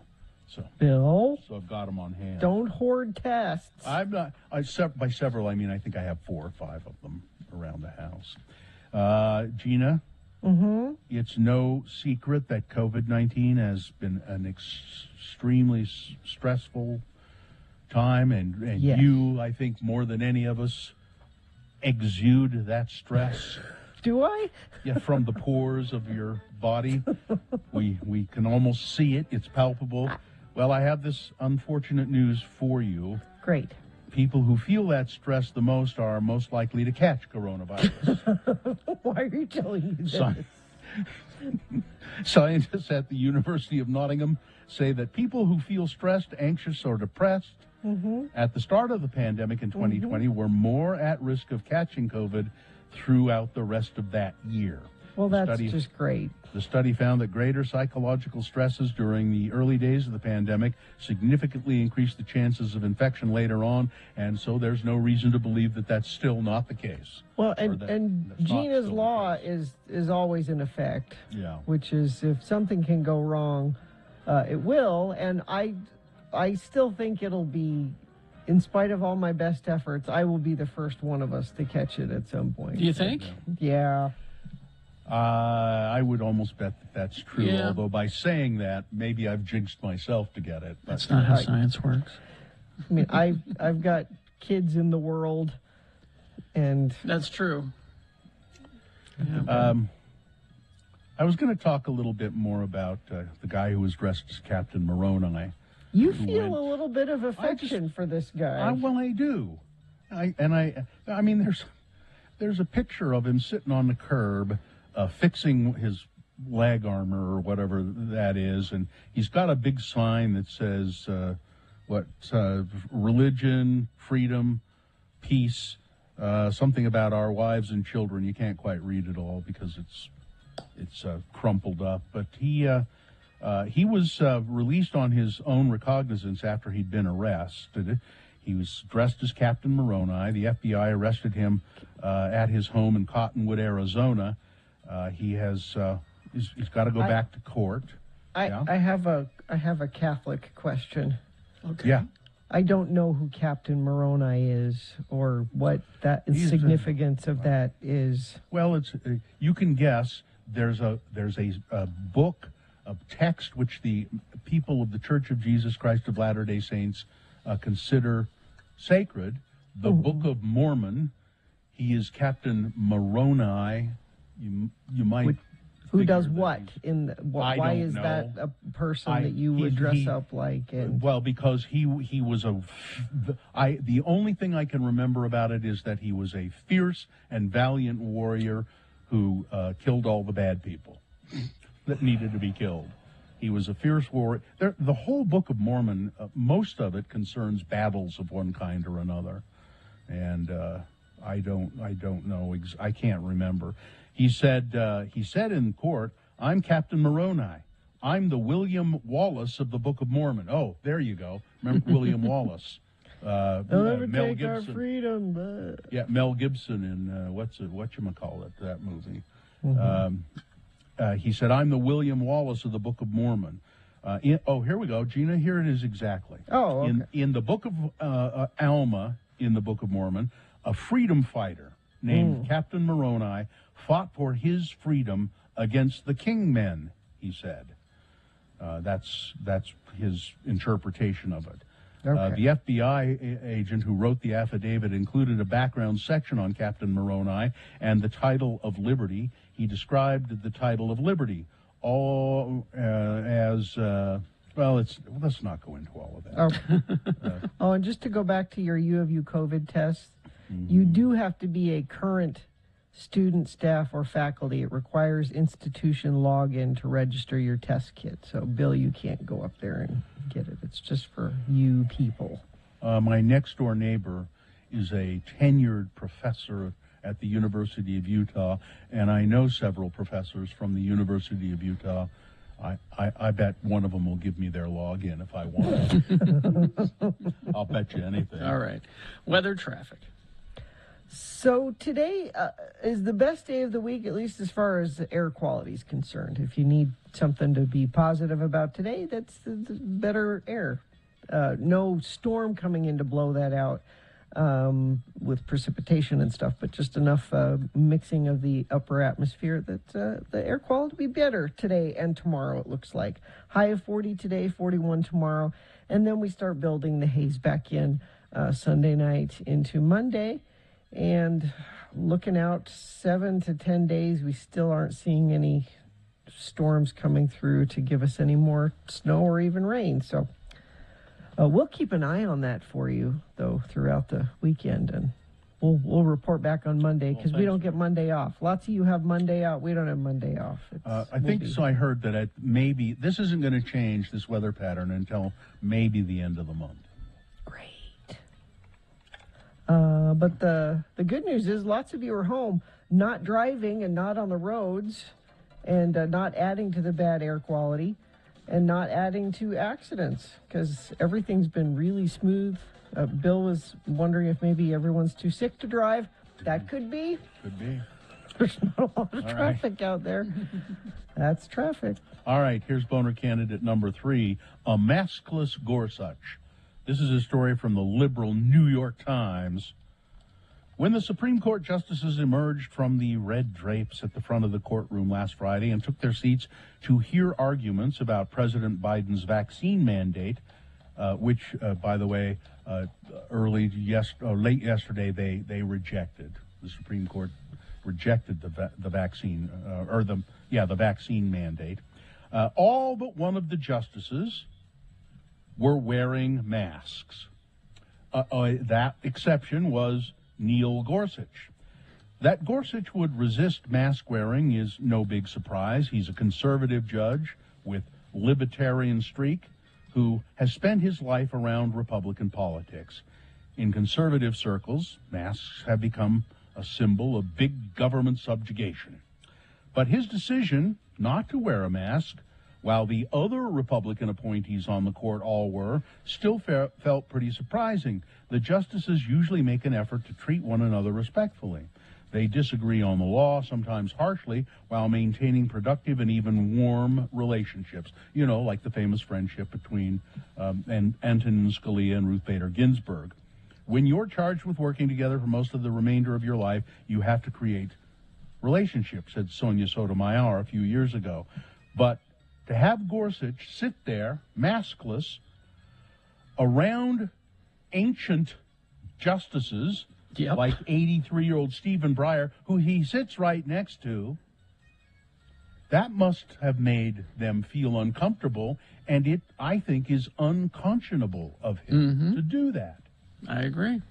He did it to be a dick. Yes. Yes, even There a are Supreme Court cameras. justice can be a dick. Boner I mean, candidate. that's the conservative platform these days, isn't Yes. it? Be a Hey, dick. Let's find ways we can be dicks. Yeah. Boner candidate number 3, a maskless Gorsuch. All right. Let's review the first two and vote. Boner candidate number 1 was, oh, he suffered enough. A judge tossing out a teen's sexual assault conviction. He was supposed to spend 4 years in prison, but the judge said, he spent 5 months in jail. That's enough. Boner candidate number 2, and by sexual assault conviction, we mean rape conviction. Boner candidate number 2, the Nirvana baby has used his celebrity to pick up chicks, but he's still trying to sue Nirvana and the estate of Kurt Cobain. And Boner candidate number 3, you heard it, a maskless Gorsuch. All right, you've got to decide of these three candidates, which one is the worst, which one deserves to go forward from this round 1 to Boner Fight and possibly become Boner of the Day. If it wins here, it secures a spot in Boner Dome. Then round 2 happens at 8:20. We do this again with 3 more candidates. Send one from that round forward as well. And we have Boner Fight at 9:20 between those 2 winners, and you'll decide that with your vote at 9:20. Right now, send one of these 3 forward from this round 1. Here we go, 1, 2, or 3. Remember your candidate number, the one that you think should win. Put that single digit in the message of a text, and then text that to 33986. Or call the producer's booth at 877-602-9696. Use your voice. Or go online, x96.com, looking for the box that says Boner Voting, January 14, 2022, and vote there. You have until the end of these messages. Let's go. It's round 1. Win $1,000 with the X96 1K a day cash bribe. Another keyword is coming up at 9. Hi, this is Carrie, and just like you, I need fast, reliable internet. Now, your mileage may vary, but I'm kind of in my head doing inventory about how much I need fast, reliable internet in my home. I mean, gaming systems, security cameras, my phone, my pad, my treadmill.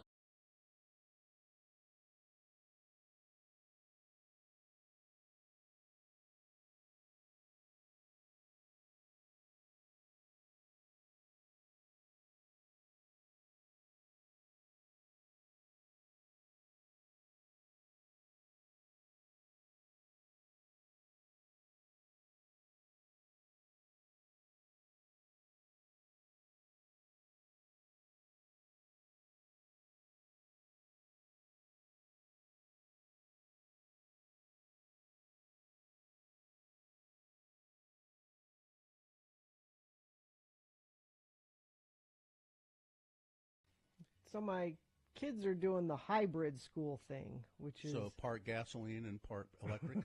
Yes. They're in person Monday and Tuesday, and then they're home the rest of the week. So they're home today. And Mohammed's class is right next door to me here. He's in the room. We share a wall, and I was a little worried that that would be noisy, but it's been very quiet. And I just realized another bonus to having him here. He just knocked on the door while we were interviewing for the Comcast thing, and he had sliced up a beautiful Utah peach into perfect little slices and offered me some of them while he's... So do you use electroshock on them, or what do you do? You have you hook them up to some kind of electrodes at night and make sure that they're shocked into servitude and submission? He tap on the... excuse me, Mom, I just cut up this peach. I was wondering if you... Delicious peaches are great Mother. right now. Mother. Oh, Mother. I've brought you a perfectly cut up peach, Mother. So what I'm saying is I'm enjoying the home school. That's working well for me. Some sort of science fiction movie going on at your house. Telling you. But this is also to tell you that the peaches right now are awesome. Yeah, I mean, they're Bill's going delicious. on and on about the corn. Oh no, I've had the Brigham City peaches too. They're great. He's under the desk right now, rubbing your feet, isn't he? No. He's massaging your feet right now, isn't he? Come on. He went back to class. In the room next door, but I have an extra candy bar, and I'll slice it up into some perfect little slices and bring you some later on, Mother. He does this thing at night. If he makes it upstairs before I do, he'll turn down the bed for me and Joe. Lord help me. Do you have you hold a gun on him at certain points Because that's in the day, only don't way you? that things could be done. It By must be- force. I can't Electroshock guns, Yeah. people just don't do the right thing unless they're forced. That's Kids why d- God exists. Kids don't do those things. That's right. That's right. You put the fear of God into them, or you put the fear of force into them, or both.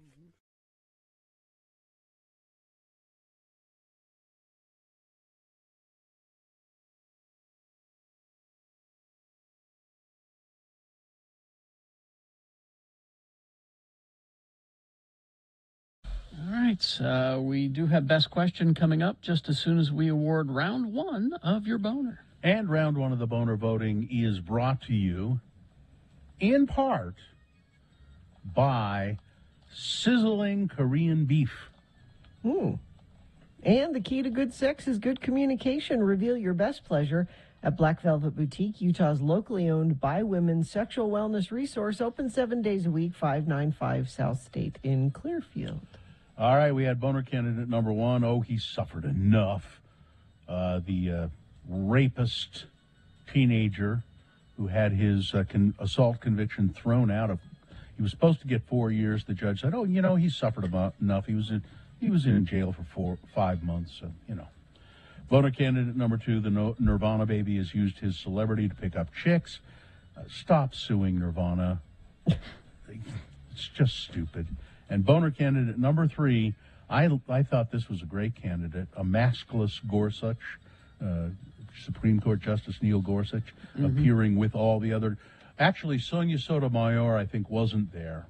She was remote. She was in her office and appeared remotely, but Gorsuch wasn't wearing a mask, and it was just not cool to do that.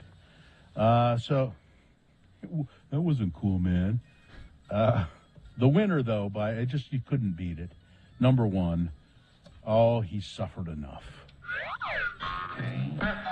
There you go. That is your winner of round one. It now goes forward to boner fight. We got round two coming up at 8:20 with 3 more candidates. We'll get another winner there. And we'll take both winners, put them against each other. You'll decide boner of the day at 9:20, and then Dave the Flower Guy decides who boner of the week is right after that. Is this a sponsored feature? No, but your business here. I could be saying that right now for you for Best Question of the Week. What's that? Well, if you send us questions about just about anything, as you'll see by the questions we're about to answer. Just email them to us, radiofromhell@x96.com. You can put Best Question in the subject line, and maybe Katie will read your question next Friday like this one. Well, let's start off here. What is the very first thing you do when you wake up in the morning? The very first thing I do, I stagger into the bathroom, turn on the light, which... but my eyes are just still, in the dark. Are they bleary? Are you bleary-eyed? I turn on a bright light just so causes my eyes to just open up. And then I go look in the mirror and go, oh my God.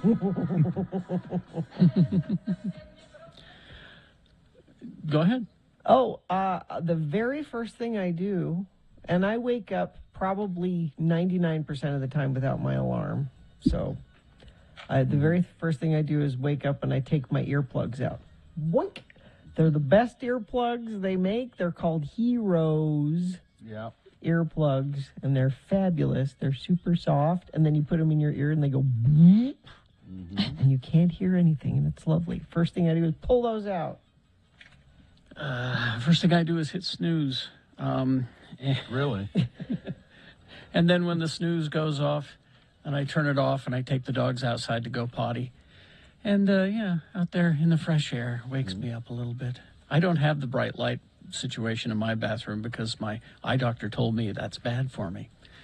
Probably is. I have the soft light that I fade up. Oh, I wish. Let your eyes go. All right, what's next, Katie? Yes. This one comes from some in the chat room. If you could only eat one meal and have one drink for the rest of your life, what would it be? One meal. My one meal, God, it's hard to decide between steak and fries, but I've always been really, really partial to Chinese food, Americanized Chinese food. So it would be some Americanized Chinese dish like Kung Pao chicken or something like that. Y'all know mine. Chicken fried steak. Really? Yes. What about I almost said steak fingers. steak fingers? Well, that's chicken fried steak cut up in little pieces. Chicken fried steak and red wine. I could eat that every day. Bourbon would be my drink. Okay. My wife's bolognese. When she does the all-day sauce, I could eat that the rest of my life.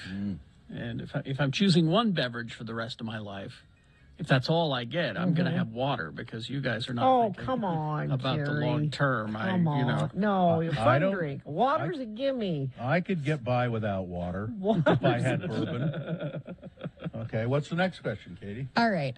This one comes from Tyler. It says, I know Gina will definitely have an opinion about this. Bill and Carrie might have some ideas, but as a public service announcement, what is the best place to get onion rings?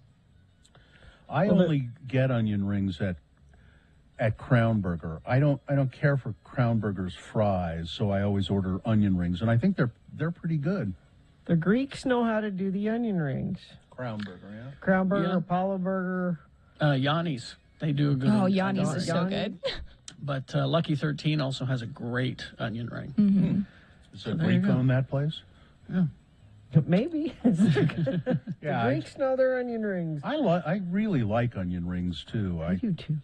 They're the best. I like making bloomin' onions at home. That's the thing. You make your own bloomin' onion? Yeah, I know how. Yeah, I saw a recipe recently for how to do that. I don't make them often at all, as my fiance will say, but because he doesn't like onions, but I do. So it would be one for myself. I think you should make one a day, Katie. No. Come on. Too many How do onions. you make a bloomin' onion? Yeah, you got to cut it in like triangle pieces, basically. I cut it like a star. And then It opens you... and then you dip it. Yeah, you dip it. You make sure it gets in all the cracks and crevices. You put flour on it. You dip it again. And then you deep fry it. I think that's a really good guide for life in general, is make sure it gets in all the cracks and crevices. Exactly. No matter what you're doing. Yeah. You never know. Yeah. Okay, final question, since we got a minute. Do you have a radio mentor? And if so, is there a piece of advice that has stuck with you to this day? I guess it was my radio mentor would have to be Tom Greenlee, who owned the first radio station I ever worked for in Ogden. And the one piece of advice that I think he gave me that I stand by is no small pumpkins. Okay. Will you explain what that is? Yeah. Because people don't know what that is. It just he went he went over to a haunted house once, it was in the Ogden City Mall. They had this haunted attraction there, and they were giving away pumpkins. That was their big thing, free pumpkins. You get a free pumpkin and go through the... And so he went over there, and he got his free pumpkin, and it was just this little teeny pumpkin. And he said, that's a bad mistake. They should have had larger pumpkins. No small pumpkins. Don't give away small pumpkins. So small pumpkins became code for, you do it right or don't do it. Go big or go home. Yeah. Yeah. Gina? Well, I mean... Tom Barberi, my dad. And what I learned from him is don't ever swear into the microphone, even when you think it's off and not connected to anything. Yeah, I've made that mistake on several occasions. Witnessed. And probably will again someday. Witnessed. I've told that story. Yeah. Carrie was the witness to the first time I ever did it. Well, and when Tom did it. Yeah. Oh, yeah. Mike check with regular inoffensive words. When I'm you're... driving into work, and Tom's testing his microphone on the air. So, let's see. I had so many. Of course, Tom Greenlee would be one, certainly. Dwight Wolfert, who was Chuck Jackson at 99 FM, who is DW up at NPR on the weekends. He was always a mentor. Walked me through a lot of stuff. Bob Whitney was a guy who was the first guy to harp on my Utah accent. And Ed Nunn, who used to work at KSOP, who had well, it wasn't advice, but it was everything he said seemed to be right when he asked me the question, do you enjoy listening to radio? Is it something that you go to for enjoyment? This is when I'm getting into the business. Yeah. And I said, yes, absolutely, Ed. And he goes, don't get into radio because it will stop being that for you. And you know what? He was absolutely right. I still enjoy radio. Yeah. I enjoy doing it. I don't enjoy listening to it anymore. I do. I grew up listening to talk radio. My mother had it on all the time, and I still like talk radio. Okay. Send us your question. Yes. Radio from hell at x96.com. And we have Another Drink with Jimmy coming up after these. Jimmy the Wine Guy. Traffic, Gina, please.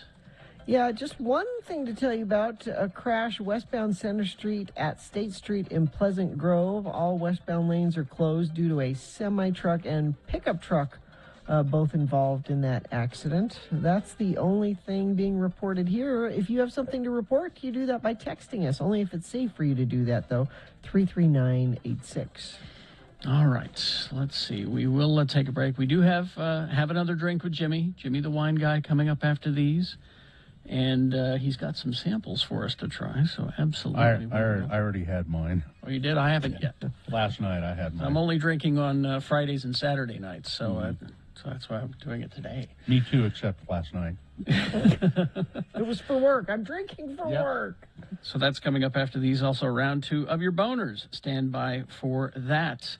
Wendy's for breakfast. As we've told you many times in the past, you get a better breakfast at Wendy's. Their breakfast sandwiches are superior. Trust me, I love the sausage croissant sandwich with the egg and the cheese. It is just delicious. Of course, folks in the chat room love the honey butter chicken biscuit, the breakfast baconator. Well, yeah, you're getting a better breakfast sandwich at Wendy's, and now they're making it even better because when you order any breakfast sandwich at Wendy's for a limited time, you'll get any size drink for free. During breakfast hours, whatever wakes you up in a Wendy's cup, that's the way to remember it, is free with your breakfast sandwich. So coffee, sure, not a problem. Coke, Diet Coke, whatever, soda, order a large because it's free. And I tried the vanilla Frosty Chino the other day, which is cold brew coffee plus Frosty Creamer over ice. And yeah, you can have that for breakfast and it's free. Delicious, absolutely. So for a limited time only, at participating Wendy's, get any size drink in a Wendy's cup for free with your breakfast sandwich. Hit the drive-thru, Wendy's.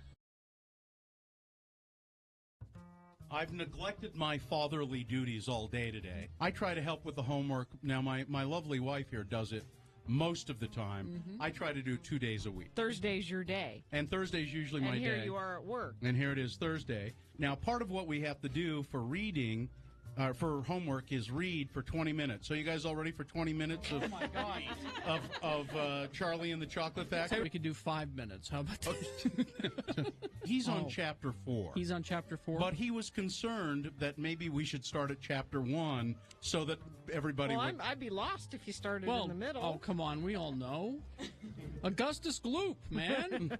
We all know. We haven't gotten to Augustus Gloop yet. Oh, where have you gotten So what are we to? going to do? Are we going to start with chapter 1? Well, we'll start with chapter 4. Start with chapter 4. Don't worry about us. We'll catch up. We'll catch up. If we have any questions, we'll stop Dad. And okay. Yeah. All right. Gina might need a little bit of explanation. Yeah, I could probably do that. Right? I've never read it. Gina's kind of slow. Yeah. Okay. All right. So go ahead, little Bill. It's so hard to call him that because that's why really... that's his name. Yeah. Go ahead. Start. You can start right now. Go ahead. Okay. The next evening, Grandpa Joe went on with his story. You see, Charlie, he said, not so very long ago, there used to be thousands of people working in Mr. Willy Wonka's factory. And one day, all of a sudden, Mr. Wonka had to ask every single one of them to leave, to go home and to never come back. Wow. But why?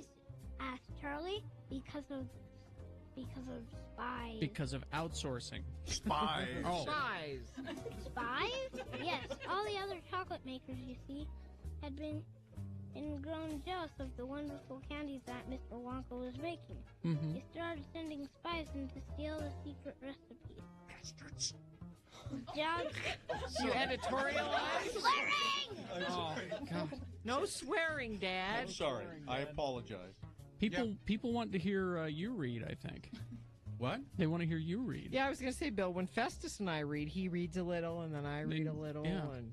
All right, you want me to read a little bit of this? Go ahead, read a little bit, sure. Then something astonishing happened. One day, early in the morning, thin columns of white smoke were seen to be coming out of the tops of the tall chimneys of the factory. People in the town stopped and stared. What's going on? They cried. Someone's lit the furnaces. Mr. Wonka must be opening up again. They ran to the gates, expecting to see them open wide. It was a request, sweetheart. I'm sorry. People wanted to hear Bill read. I don't know. Oh, it's homework. Oh, it's all homework. right. We well, better okay. get back yeah, to we that. better Okay, get to it. all right. Get back to reading. All right. Get back to the sweatshop. Get sewing those shoes. We'll get back to reading. What? Carrie needs some new Nikes. You kids get to work.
Okay, let's see.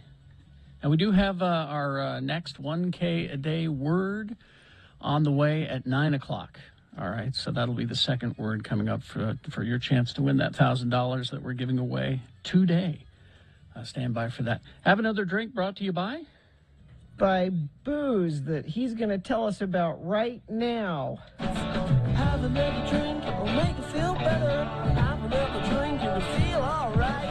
If you feel down and you're under the weather, have another drink, and you feel alright. Jimmy Santangelo, who is the king of the Wine Academy of Utah, is here with us. He's in the studio in Salt Lake, and usually, Jimmy, we have a sponsor. I guess is the sponsor this wonderful tequila you're about to tell us about? Yeah, that's right. The sponsor we have is Mi Campo Tequila. We have the Blanco and Reposado today. Mi Campo. Yeah, my country. Oh, okay. Is that M.I.? Yes. M.I., yeah. Yeah, M.I. Campo. Oh, Brand new to the market. Delicious. Did you all have a chance to try some of it this morning? I'm going to as we speak. So Yes, let's. tell us what we're drinking right now. So this is a new product I drank on the it market. last night. Yeah. I drank it last. Jimmy left it on my front porch, or as he likes to say, I left it on your stoop. You can tell he's from the East Coast. Anyway, tell us about it, Jimmy. So we have this is a brand new tequila. on the market. It was released in 2018. We're very fortunate to have a $25 delicious tequila here. And what I love about these guys is that they're Blanco. So this is, first of all, let's unpack this. This is 100% blue agave. It's from Jalisco, the province there, the state in Mexico, from tequila. So it's all authentic. The Blanco has been aged for 3 weeks in Napa Valley Chardonnay wine barrels. Really? So you're getting this nice round vanilla thing going on. You can smell the vanilla. Totally. And that's all from the barrel. And they're used barrels. So we're not talking brand spanking new. And then the Reposado, the one that's got a little color, that color is due to 3 months in Pinot Noir and Cabernet Sauvignon barrels. So these are French oak barrels. And my. Yeah. And it's This super Blanco cool. is This Blanco I just sipped for the first time. That's sip. I don't need anything else. Oh, Just that's by so itself, good. It's Pepper good. comes off, white pepper. You get a little bit of that lime and spice. The salinity or really saltiness on the palate is delicious this morning. You know, This is tequila you can drink straight. And Yes. I'm sipping tequila. I'm not a tequila lover. I mean, I'll drink it, but I'm not a tequila lover. But that the Reposado, the amber colored one, that was great. A friend of Both of mine these are. pointed out, my friend Sasha, she pointed out that if you take this bottle and you turn it upside down, it's in the shape of it's a margarita glass. It's a margarita glass. Oh, it's just the wide. Okay. yeah, it's just an emphasized shape of it. It's not that you can snip it and make it a glass, but it's just a beautiful enhancement. This label's gorgeous. It's got the heart of the country. All these symbols, the barrels there, all very symbolic. And this is, as you're pointing out, not only a sipping tequila, makes an amazing cocktail. I made a margarita, a little fresh lime, a little simple syrup, shake, set it over some rocks, some ice cubes. I haven't And done that in so long. I need to do that. yeah, and the Jimmy- Reposado is just good on its own. Yeah. Jimmy, what's your opinion of the frozen margarita? They're great during spring break on the beach. It's not a it's or not- if you're wandering down the strip in Las Vegas, Yeah, maybe. so it's like having a boozy snow cone, essentially. Yeah. That's right. That's Yeah. right. Yeah, you when you have those super cold beverages, you lose the sense of the alcohol that's in it. Right, you're not tasting any of that. So, what I love about spirits and wine is the flavors and the stories, and so those kind of are on the outside of my core. Now here's the thing with me and tequila is that I have always used the Blanco for mixing, for making margaritas, and then I save the Reposados for sipping. But this Blanco, It's good Is- just all by itself. this is the first Blanco that I've honestly said, except for maybe Grand Centenario, this is the first Blanco that I found that I could buy. No, this is for me. This is sipping. This is not I'll do some other Blanco for mixing margaritas. The Reposado for me was not. It was really not for sipping. It was for gulping. chugging. It Now was you say for it was chugging. it was aged in Cabernet what? Yeah, Cabernet Sauvignon and Pinot Noir barrels for 3 months, the Reposado, and French oak. Oh, So it really rounds out that color. The color that you have, it rounds out the flavor. The color that you have in there is from the extraction of the pigmentation from that barrel. Similar to that, how we pigment, how we get that color in whiskey. Any aged spirit in barrel takes on that color profile. And it's only 3 months, so it's not that dark, it's not that deep. And then, of course, Añejo is aged in barrel even longer. This is the Reposado, so it goes Blanco, Reposado, Añejo. Now, Jimmy, tequila. We've talked about sipping it, and then the only other drink people think of is a margarita. What are some other drinks that you might have? Tequila. Yeah, no, absolutely. Grab some. Go to a Mexican market and grab the grapefruit soda. And you Squirt. Or squirt. Yeah, we do a cheap Paloma in our house. That's exactly right. You do how we make and then you do the Paloma, and all that is a 1,000, 2,000 count of your tequila in a glass filled with ice, and then top it off with your grapefruit soda. Yeah, you can even use Fresca. Yeah, that also works too. Yeah. Okay. Something tart. And, Something tart. The Paloma is Sue's favorite. Although we'll do a fancy one for her. But That's called a Paloma. Paloma. But when we have company over, you get the cheap version. You get the squirt. Any others? Tequila is, yes, you do have a number. You can do a play on other styles of cocktails that have rum, a white rum in it. You can transfer that over. It'll give it a stronger kind of a style, but you can play around with it for sure. Is there any kind of I'm a fan of martinis, particularly gin martinis. But is there a martini that you could make with tequila? Not that I'm aware of, but it would be fun because you have all that acidity and salinity, the saltiness in a tequila. So if you had an herbaceous style of a vermouth, it would be real interesting to play around with that. Yeah, like that, what's it called? Old Tom's or something like that. Yeah, Old Tom is for gin, aged in barrel. So, you could maybe do a fun white Negroni, something. You can be very playful. In fact, there is a white Negroni with a tequila. The name escapes me. But you can do a tequila, and what a Negroni components are is your sweet vermouth and a Campari-like. So you can do maybe Cocchi Americano, which is a blonder style of a liqueur from Italy. People are asking again for the name of these tequilas we've been Mi Campo, and we threw up we put this on Instagram, so you can follow with the X96 any your all hashtags, or follow you both, and we have it posted. Do we have this on x96.com as well? Wine Academy. We will in a bit. Okay. Yeah. Wine Academy of Utah. That's wineacademyofutah.com. What have you got going on with that? We got a lot of things going on. This February, we're featuring our in-home wine events, a special for Valentine's Day. So we have a nice little tasting, 3 wines for couples, or we're lowering the minimum, so you can either have an intimate dinner at home, or you can have friends and family over. And it's all this beautiful educational wine tasting celebrating throughout the whole month of February, Valentine's Day. And Jimmy guarantees that he will be masked and tested. That's right.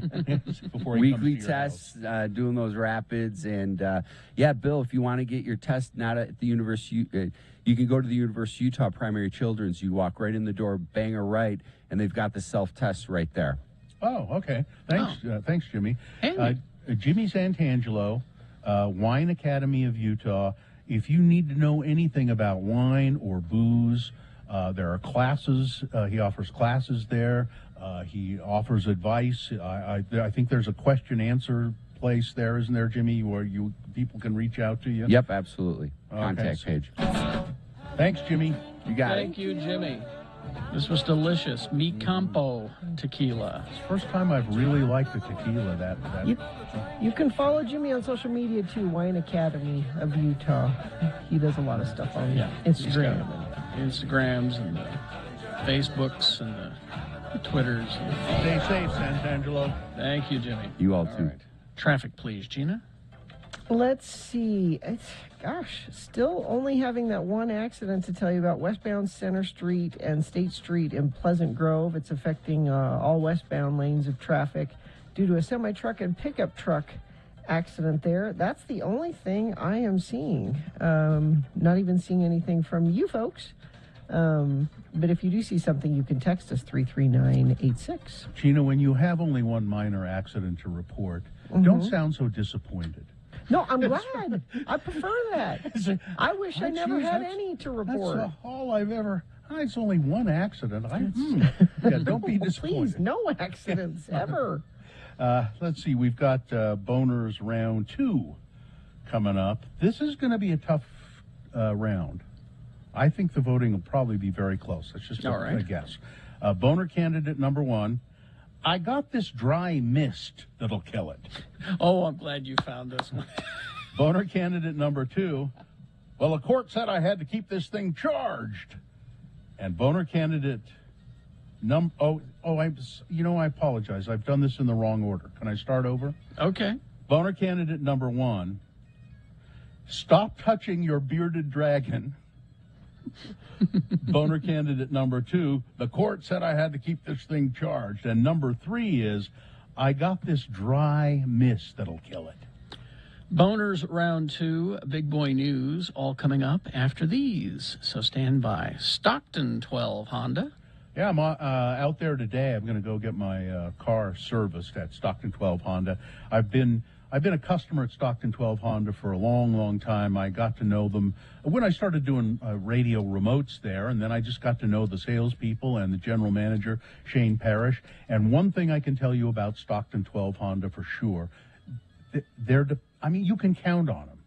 They're dependable. You can count on them to give you a great deal, to do good service on your car. They have a lot of Hondas in stock right now, and if you buy a Honda, you're not going to go wrong because they're bulletproof. They have also a lot of used cars to choose from at Stockton 12 Honda. And if you don't see a car that you like, either used or one of the Hondas, they'll go out and try to find the car that you want from other dealers. They do that. So Stockton 12 Honda, they are in the Southtown Auto Mall in Sandy. Easy to find, Stockton 12 Honda. It is the 23rd century. Humans have left the lowly confines of planet Earth and have sought their destiny among the stars. While many things have changed, one constant remains: the need for young men to venture forth and do the work of the Lord.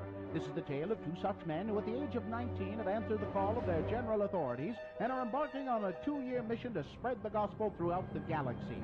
This is the story of Space Elders!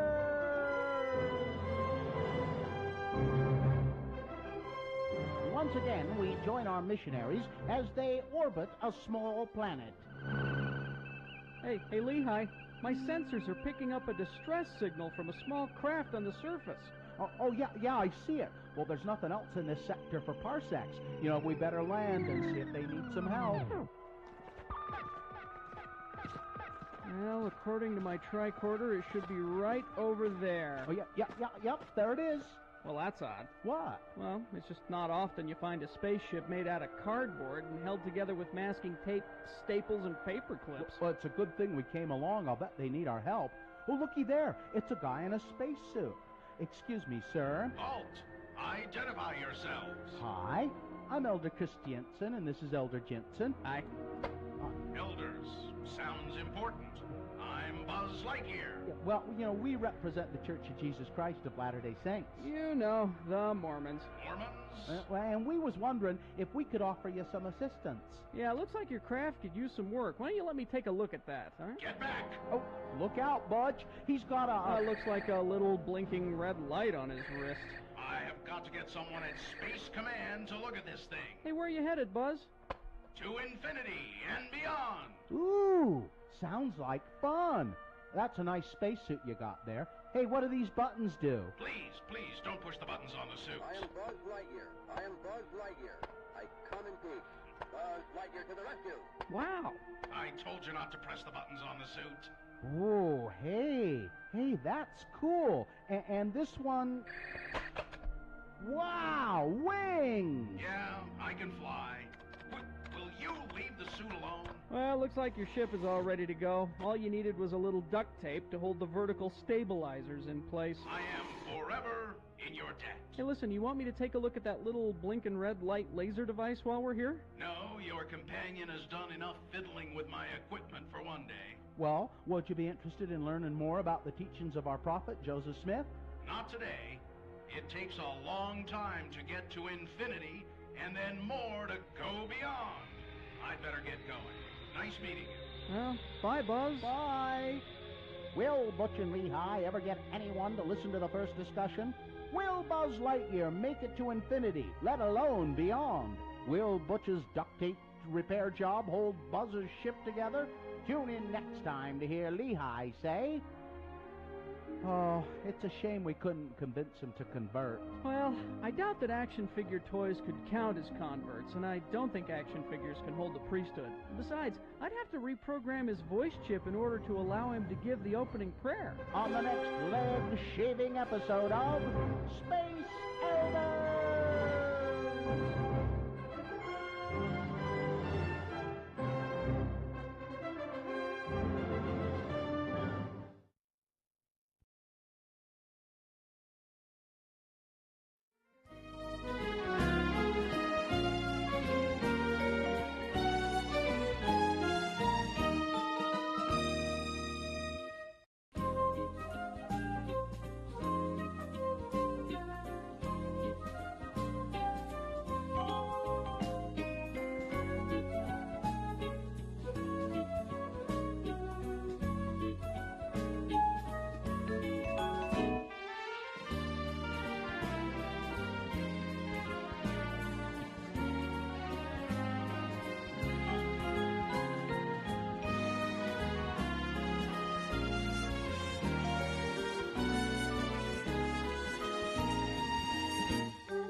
Okay. It is 8:20 right now, and it's time for round 2 of your boner voting. Here we go. This is round 2, 3 news stories. These will be examples of bad, stupid, or funny human behavior, and you have to decide, of these 3 candidates, in your opinion, which one is the worst, which one deserves to go forward to Boner Fight and possibly become Boner of the Day. Winning here secures it a spot in Boner Dome. Boner Fight will be decided by you with your vote at 9:20. But let's focus on sending one of these 3 forward from this round 2. Here we go. 2 candidates now, a third after the news. Once you've heard all 3, then you'll vote, and one of you lucky random Boner voters will receive. Can't buy it. Gotta win it. Radio from Hell Boner t-shirt. Here's Boner candidate number 1. Stop touching your bearded dragon. I don't get it, but pet bearded dragons, these are big lizards, are to blame for a salmonella outbreak that has sickened dozens of people in 25 states. Who knew that bearded dragons were popular enough pets that they would be contaminating people in 25 states? That's half of the states of the United States of America, ladies and gentlemen, if I'm doing the math correctly. These states include Massachusetts. I don't know why that says that's. This is according to the Centers for Disease Control and Prevention, who felt it necessary to say, including Massachusetts. The dragons apparently carry salmonella germs in their poop. Even if they appear perfectly healthy and clean, the CDC says no, these germs can easily spread to the bodies of anything in the area where these bearded dragons live and roam. You can get sick from touching your bearded dragon or any...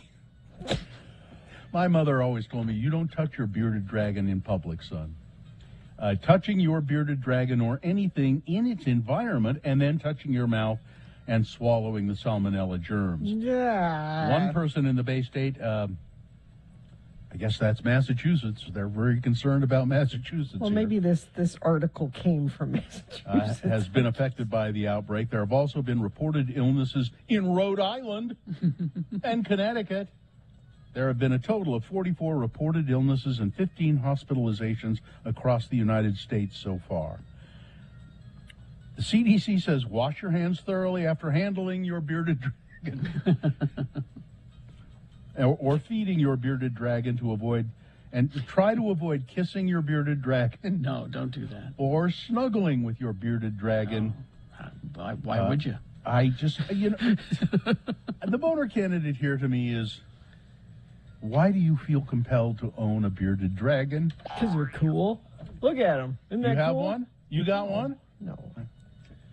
This is my bearded dragon, C-3PO. He replaces my bearded dragon that I had before named Mr. Sulu. I had a bearded dragon named Petey. Boner candidate number 2. The court said I had to keep this thing charged. Early Tuesday, the DeSoto County, Florida Sheriff's Office began receiving numerous calls about a person riding through homeowners' properties on a red side-by-side. I forgot to look up exactly what a side-by-side is. It's a four-wheeler. It's a... Is it? Oh, it's like one of the almost like a golf cart, except. Yeah, bigger. Yeah. Okay. Anyway, person riding through homeowners' properties. A strange person riding through homeowners' properties on a red side-by-side.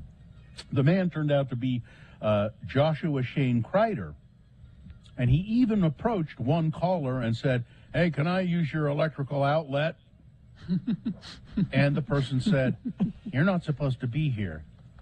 Why do you want to use my electrical outlet?" "I have to charge my ankle bracelet." A detective responded to the call and said he saw Mr. Kreider in this community, and he approached Mr. Kreider, who was behaving rather strangely.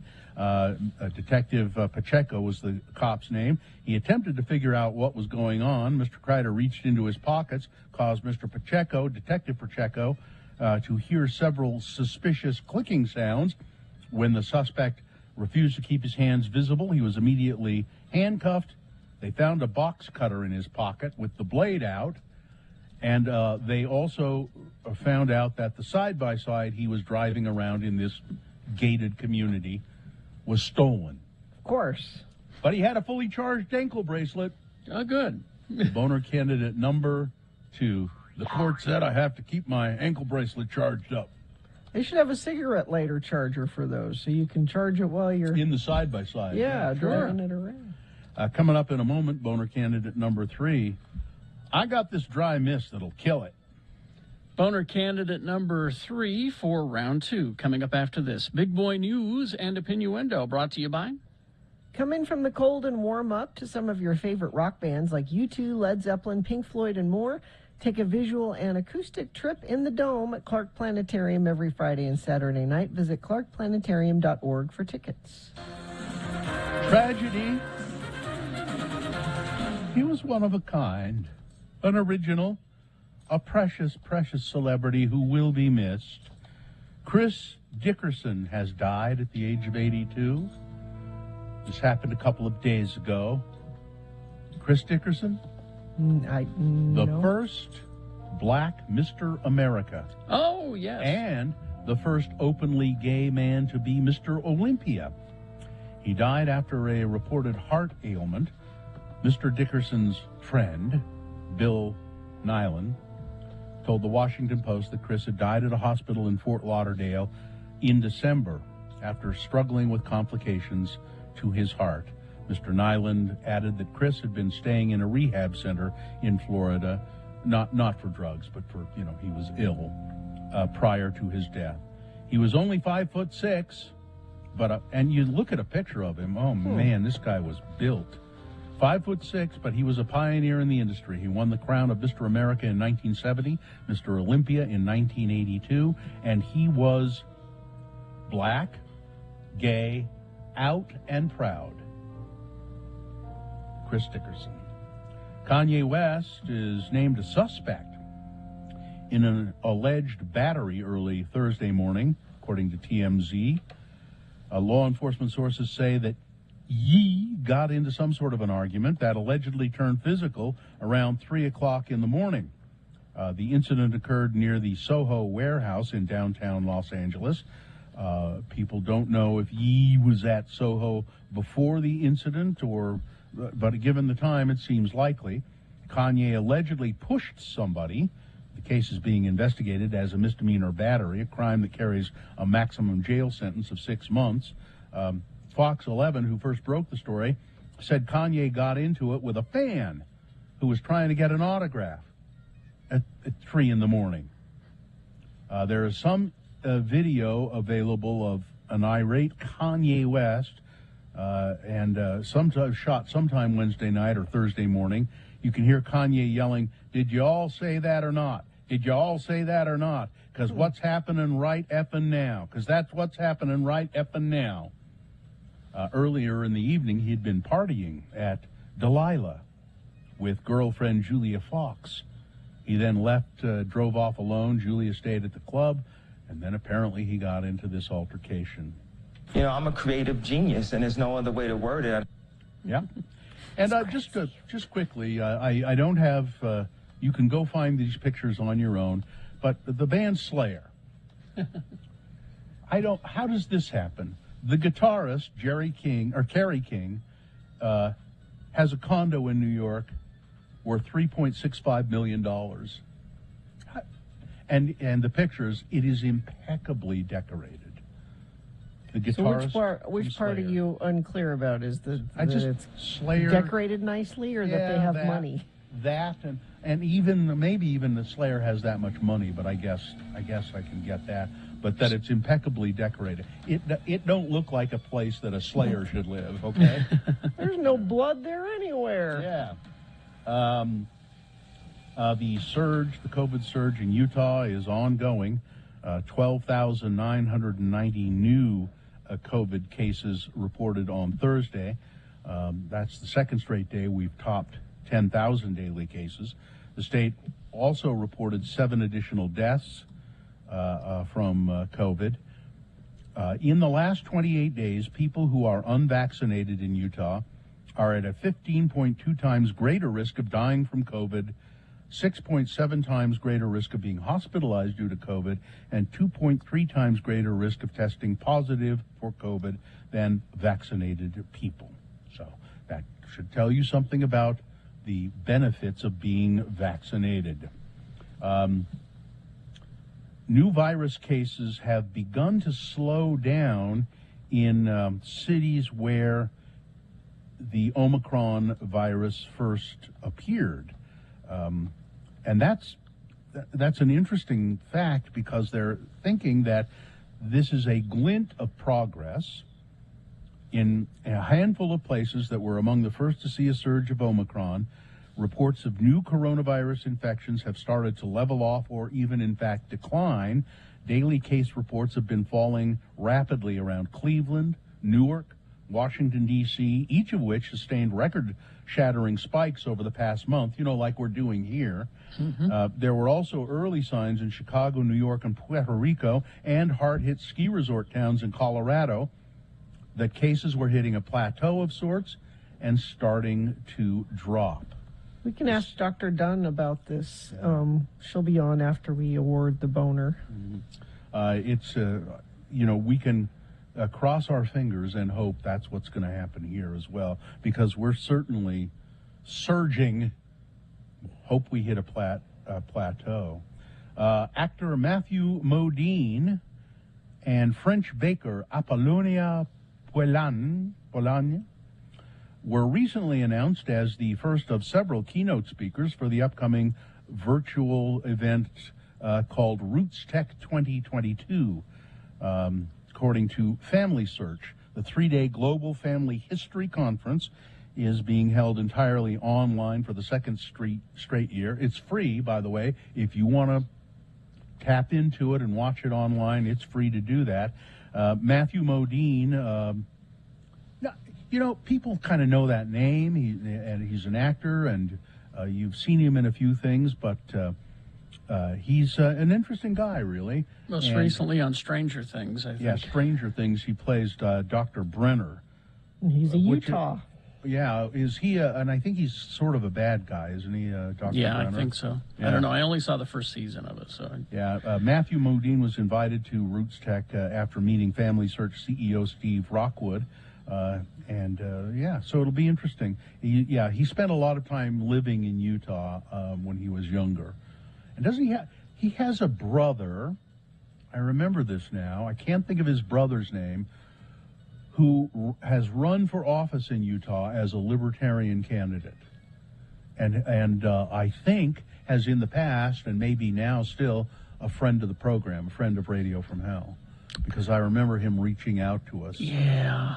I can't remember his name, though. Yeah. That's been a long time ago.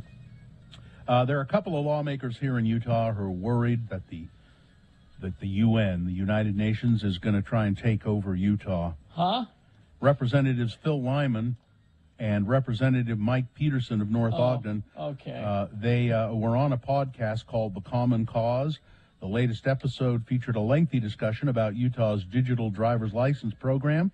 The guest was a woman billed as Salty Annie, who is active on several right-wing Utah Telegram groups. After discussing their concerns about privacy, data security, and worries about personal information used for purposes other than government identification, Phil Lyman said, asked their guest, so they're hosts of this podcast, what she thought the end goal was for groups who push digital driver's licenses. Well, I'm not sure you want me to say this, Salty Annie said, but the UN has a foothold in Utah. Lord. The guests then discussed the United Nations through programs like Agenda 21, Agenda 2030, and the organization's Sustainable Development Goals. They say they are designed to make everybody be essentially slaves under the guise of ending poverty. No. This claim was accepted without any pushback or hesitation by these two elected members of the Utah House. Oh, they're totally in on it. They're crazy. Yeah, and I'm stunned by that. You know, Agenda 21 is a UN resolution on sustainable development, and okay. And That's fine. Agenda 2030 sets goals for sustainable development. Well, these are plots to take over America. This is... Well, he said specifically Utah, so I'm curious as to how that actually happens. Well, because of the digital driver's license. Huh? Yeah. The digital driver's license, says Phil Lyman, is the first step in multinational corporations. How? Is the first step in multinational corporations in league with the UN buying up water rights and private property. What's that got to do with the driver's license? It's not just good old American companies. This is a world takeover. This is a huge transfer of power.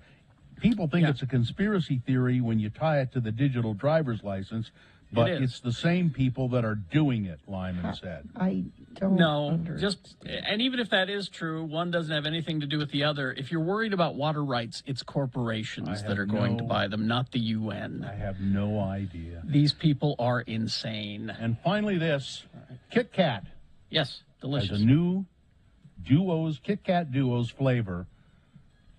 It's delicious. It's strawberry and dark chocolate. Ooh. A Kit Kat, which is strawberry, and and the outside of the top of the Kit Kat is like a strawberry color. Yeah. So it's strawberry flavored. I think it's chocolate on the underside. So it's dark chocolate on one side, and then this cherry flavored coating on, and then the delicious Kit Kat, whatever that is in the is middle. this readily available, or do I have to enter a contest to win it? Let's see. Can you just buy it like I just a normal want to person? buy it like a yes. They're rolling them out now. Yes, you will be able to buy them for Valentine's Day. Okay. Also, Kit Kat Thins will be available, and Kit Kat Hazelnut, chocolate Yum. hazelnut. That sounds good too. Yeah. All right. Sports weather traffic. This doesn't mean anything to you guys, but one of the most beloved former University of Utah football players is Eric Weddle. And people love him not just because he's a great football player, but he's adorable, and he's fun, and he's got great energy. Prove and it. He just did. Everybody loves Eric Weddle. Well, he's 37 years old, and he retired from the Rams a couple years ago. 37, that's, they're about done.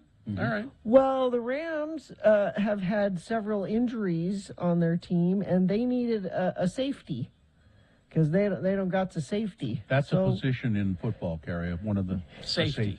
He's a Okay, he has the medical kit and the first aid kit. No, All right. no. No? No.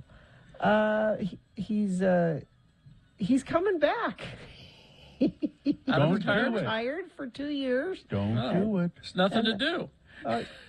And they need him. Oh, he'll be great. He'll be great.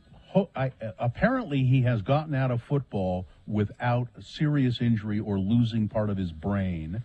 He ought to stay out.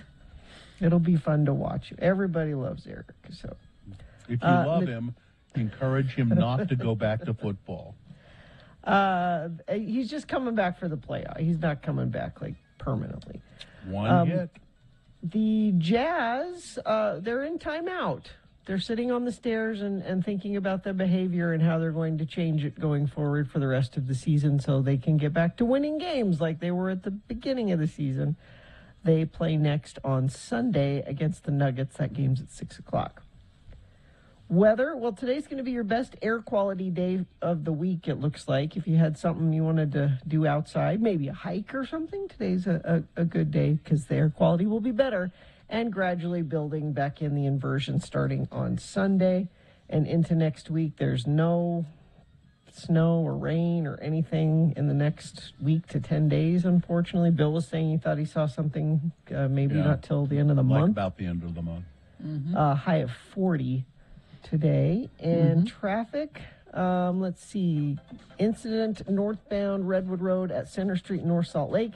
The left lane is blocked and traffic is backing up to the I-215 belt route. And a friend of the program says southbound 13th South cars parked on the road and disrupting traffic flow for a couple of blocks prior to Big Cottonwood Regional Park. This is due to people lining up for COVID testing. So we don't have any actual traffic to tell you about except for around COVID testing centers. That's where most of the issues are. That's traffic. All right, here we go. Boner candidate number 3. I got this dry mist that'll kill it. See, this is why Eric Weddle should not go back into football, because it'll addle your brain like Herschel Walker, former NFL player, current GOP Senate candidate in Georgia. Trump endorsed. Yeah, and Herschel Walker, who was a great player, is promoting a dry mist that promises to kill any COVID on your body. He made these claims in an interview with Glenn Beck on a podcast produced in the summer of 2020. I think they're talking about it now because he's a Senate candidate. He's running for, Yeah. Quote, "Do you know right now that I have something that you can bring into a building and it will clean you of COVID as you just walk through this dry mist," said Herschel Walker. This was months before the vaccine was available. The comments surfaced Wednesday and were promoted or made public by the Daily Beast. Quote, "As you walk through the door, it'll just kill any COVID on your body. It's kind of a dry spray. It's FDA approved, it's EPA approved, and when you leave, it'll kill the virus as you leave this here product." He then implied that the government was trying to keep the miracle spray secret from the public. Yeah. Do you know, this is another quote, do you know they don't want to talk about that. They don't want to hear that. He didn't say who they might be, and he didn't say why they didn't want you to talk about it. It was at that point that Glenn Beck, perhaps realizing that Herschel Walker was going down a weird rabbit hole, changed the topic, although Beck made sure to claim that the government was, quote, "teaching us to be controlled with COVID precautions." For what? I The never government understand. wants to control us if For we are what? willing slaves to do their bidding. What? And then the rich are, To what end? The rich will get richer, and the rest of us will be slaves. I mean, that's what they think. Boner candidate number 3. I got this dry mist that'll kill it. Herschel Walker, number 3. All right. Let's review the first 2 and vote. Boner candidate number 1. Stop touching your bearded dragon. You're going to get salmonella from that lizard. You know what? You shouldn't even be owning a bearded dragon. You're a boner candidate. Boner candidate number 2. The court said I had to keep this thing charged. It's a guy who was driving a stolen side-by-side through a gated community in Florida, and he stopped at one point and asked one of the homeowners, who was calling the police because there was a creepy guy in their community. He stopped and asked the homeowner, "Hey, you have an electrical outlet? I got to keep my ankle bracelet charged up."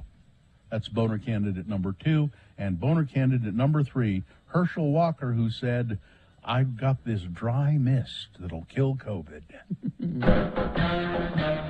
There you go. You've got to decide of these 3 candidates from this round 2, which one of these should go forward to Boner Fight and get that chance to go up against the winner of round 1's voting and possibly become Boner of the Day.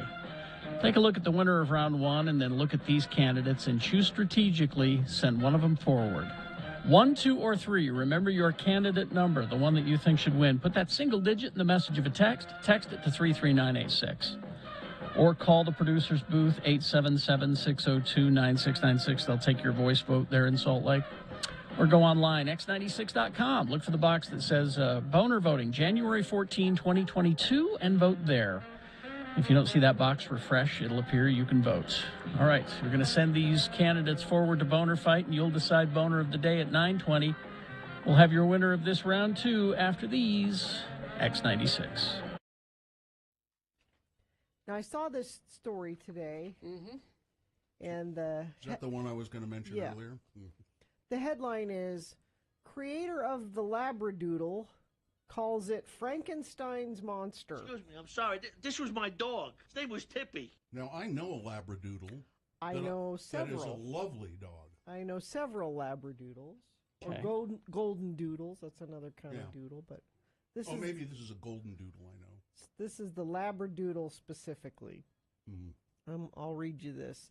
An Australian man who created the world's first Labradoodle says he regrets creating the popular hybrid breed, claiming in a recent interview that the majority of the dogs are, quote, either crazy or have hereditary problems. Wally Conran bred the first Labradoodle, a cross between a poodle and a Labrador retriever, in 1989 for a blind woman who couldn't have a guide dog because her husband was allergic to the dog hair. Oh, I see. Okay. Fast forward 3 decades, which I didn't realize they'd been around that long, but the Labradoodles become one of the most popular mixed breed dogs in the world, a fact that doesn't sit so well with the man who made them. I opened Pandora's box and released the Frankenstein's monster, said Conran. He fears people are overbreeding the dog, creating versions of their own, including Groodles. What's that? Well, this says golden retrievers and poodles. I always thought that was a I thought that's golden a doodle. Golden doodle. Yeah. Okay, maybe it's Groodle. Golden doodle sounds better, but Spoodles. Spaniel poodle. Spaniel poodle. Spoodles. I find the biggest majority are crazy or have hereditary problems. I have met some damn nice Labradoodles, but they're few and far between. He spent 3 years trialing more than 30 poodles as guide dogs because their hair was hypoallergenic, but they didn't have the right temperament. They're damn cute dogs. They are. So I wish they would do one that tastes like cotton candy. But they're everywhere. They are. Well, and apparently we haven't known that they're crazy. Yeah. Well, the one I know, I don't know him well, but it belongs to Luba and Nome. His name is Leo because he looks like a lion. Is he? So I think he's a golden doodle. Maybe so. He's got floppy ears. I'm looking at pictures here. I don't know. They look sort of the same to me. But he's got that curly hair though. Well, that's the poodle. That's the oodle part of it. The oodle. That's why they do it. Is they don't shed, and usually poodles are good for people. I don't remember which one he is, but he's a very nice dog. But I want to say on the record that I don't go for the doodle. No doodle? No, You don't like the doodles? I have a golden retriever. I have the old school dog. I don't cotton to the mixing of oodles and doodles. Are you a racist? No, You're a I'm racist. This is misogynist. You're a misogynist. That's what you are. You don't believe in mixing of the races. I'm a goldist. Hannah says, Labradoodles are so hyper, they chew on everything. My friend's Labradoodle chewed up a medical pill bottle, and their cat ate the pills and died. Now, See, they are crazy. Now, this Labradoodle, I guess he is, Leo, he does like to chew stuff, but they have plenty of chew toys there for him. And he's very well behaved. Ooh, I had a golden doodle, and it had a lot of health issues. I had to put it down in the end. So sad. And I think part of the problem is they're overbreeding them now because they're super and you can get the minis. Oh, see, now that's more my the mini. Yeah, Well, I like little dogs. Yeah. Playing God, though. Yep.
Quickly award round 2 of your boners so we can get to Dr. Angela Dunn. And that is brought to you in part by Mi Campo Tequila. And save on skiing at Snow Basin Resort with discounts up to $20 on lift tickets when you buy online. Visit snowbasin.com. Boner candidate number 1 in this round. It was only there because I wanted to say, stop touching your bearded dragon.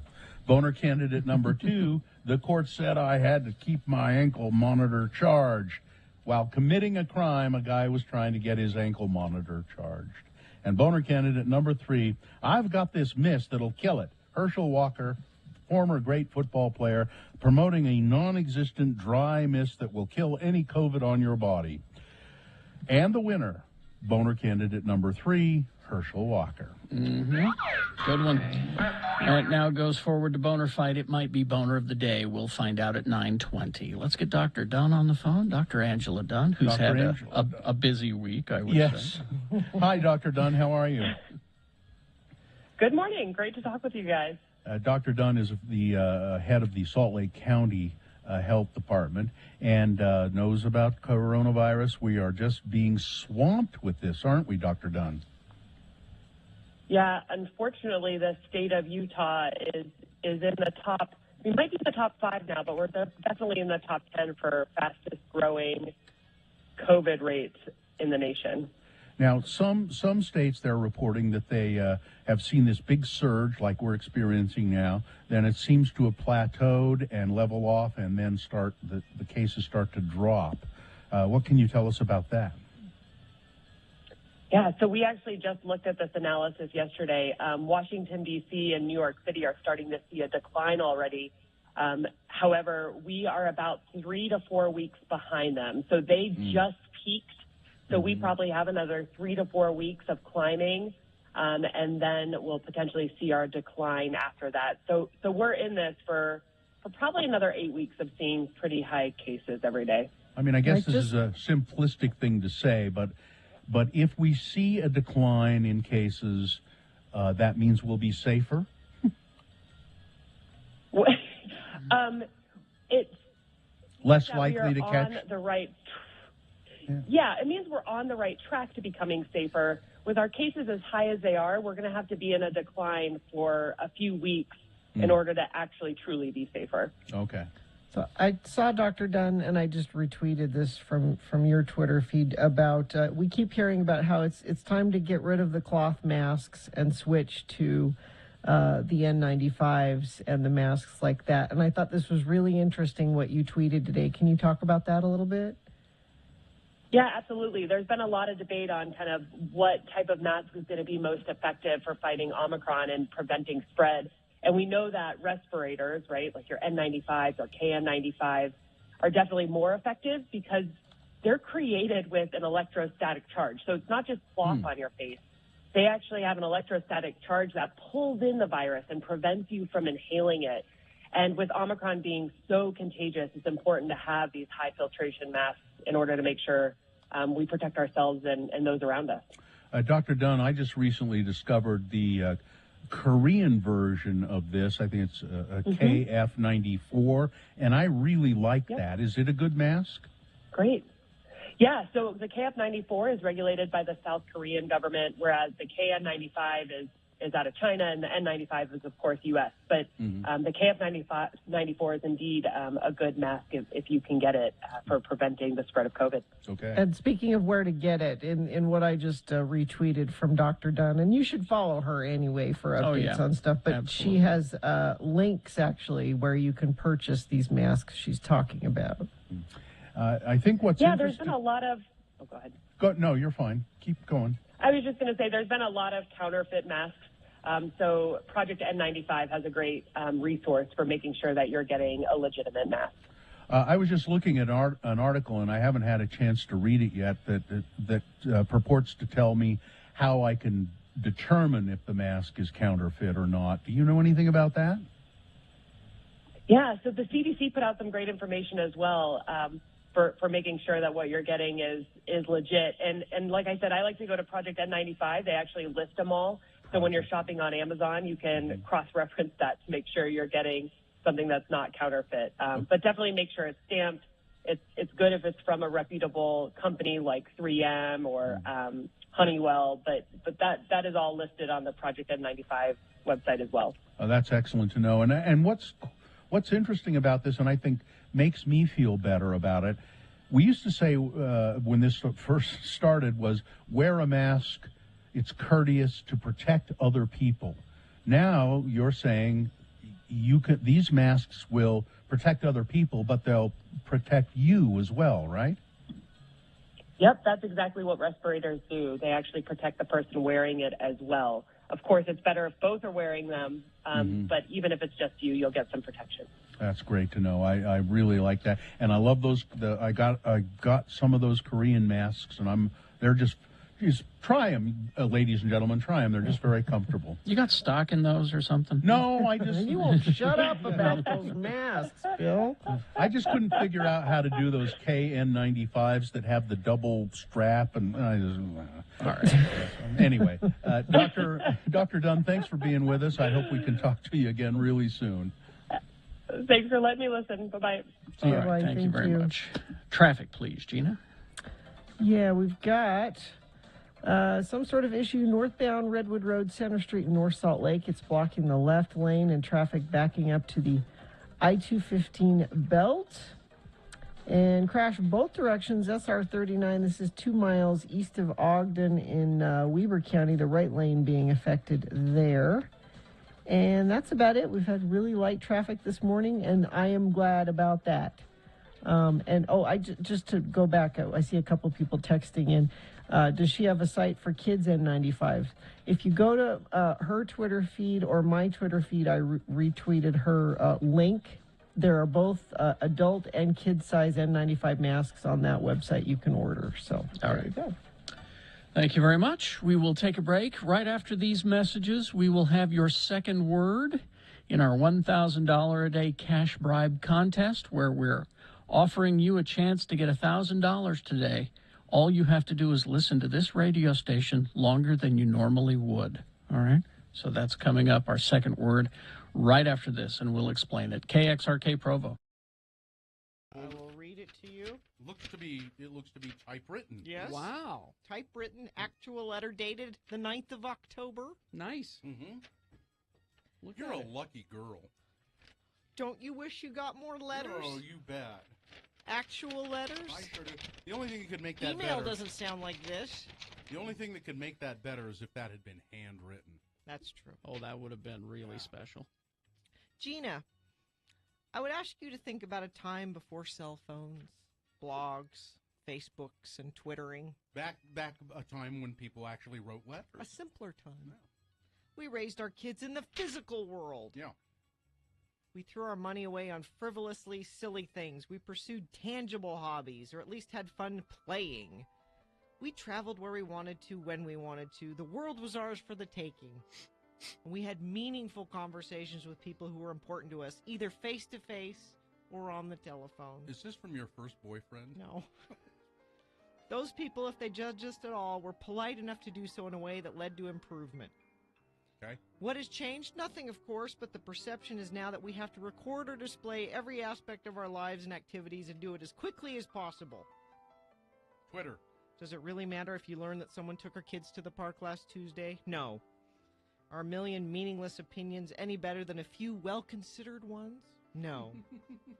Must you change your life to fit into the false standard propagated by people you don't even know? No. Of course not. The most dangerous trap to fall into is trying to be someone you're not, for whatever reason.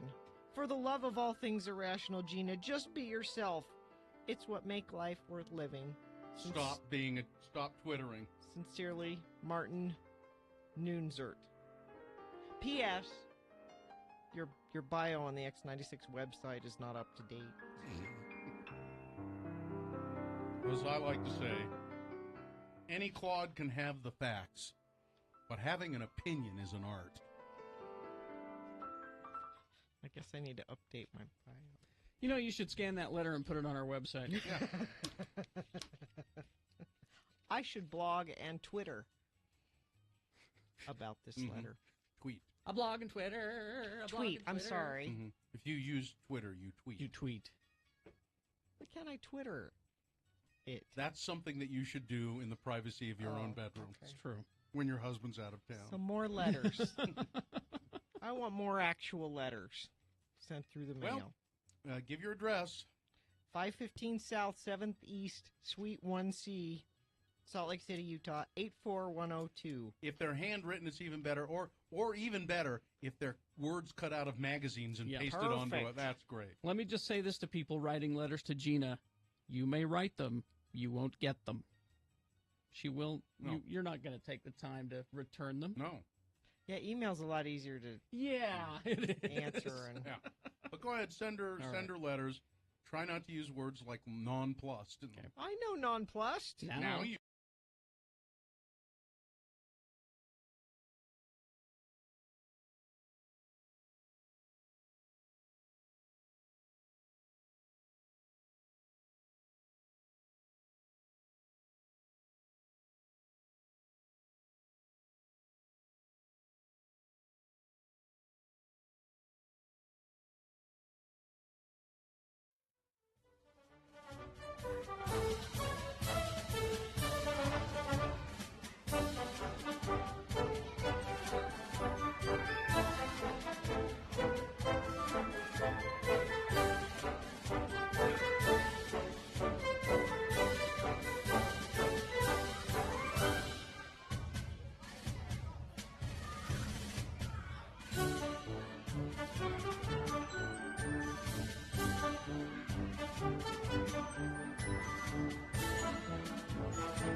And we have your next keyword in the 1K a day cash bribe. Your first word was at 7 o'clock. It was a hard one. Let's not talk about that one. This one's much easier for the 9 o'clock hour.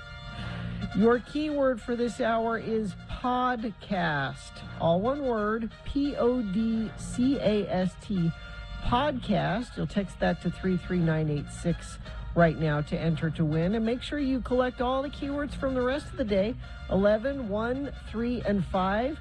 Each one of those is one chance for you to enter to win. So the more keywords you have, the better chance you have to win the 1K a day cash bribe. See official rules at x96.com.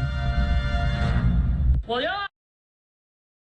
It is the 23rd century. Humans have left the lowly confines of planet Earth and have sought their destiny among the stars. While many things have changed, one constant remains: the need for young men to venture forth and do the work of the Lord. This is the tale of two such men who at the age of 19 have answered the call of their general authorities and are embarking on a 2-year mission to spread the gospel throughout the galaxy. This is the story of Space Elders!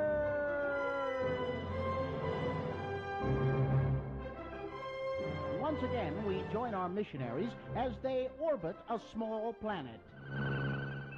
Hey, Lehigh, my sensors are picking up a distress signal from a small craft on the surface.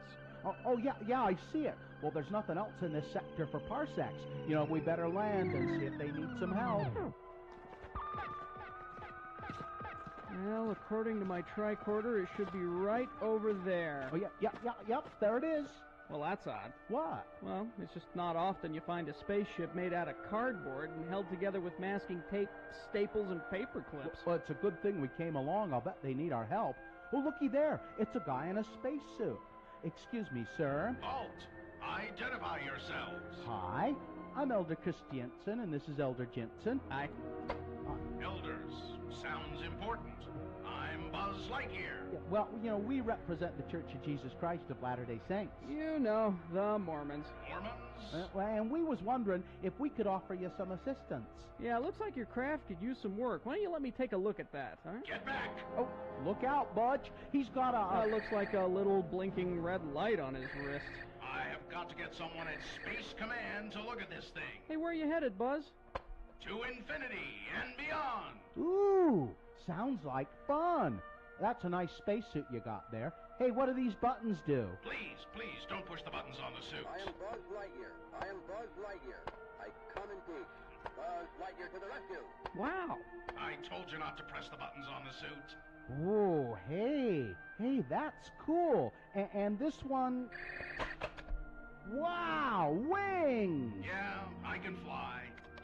Will you leave the suit alone? Well, looks like your ship is all ready to go. All you needed was a little duct tape to hold the vertical stabilizers in place. I am forever in your debt. Hey, listen, you want me to take a look at that little blinking red light laser device while we're here? No, your companion has done enough fiddling with my equipment for one day. Well, would you be interested in learning more about the teachings of our prophet, Joseph Smith? Not today. It takes a long time to get to infinity, and then more to go beyond. I'd better get going.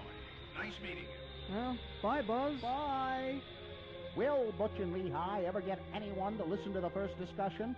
Will Buzz Lightyear make it to infinity, let alone beyond? Will Butch's duct tape repair job hold Buzz's ship together? Tune in next time to hear Lehigh say... Oh, it's a shame we couldn't convince him to convert. Well, I doubt that action figure toys could count as converts, and I don't think action figures can hold the priesthood. Besides, I'd have to reprogram his voice chip in order to allow him to give the opening prayer. On the next leg-shaving episode of Space Elders!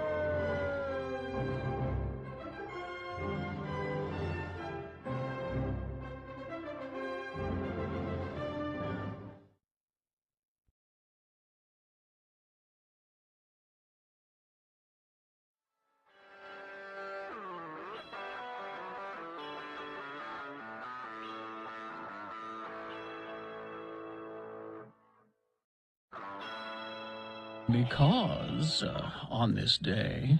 In 1969, we would have been in the same graduating class in high school. I like to think that if Dave Grohl and I had been at the same high school, we would have been friends. Yeah, go ahead and think that. I like to think that. Maybe even dated.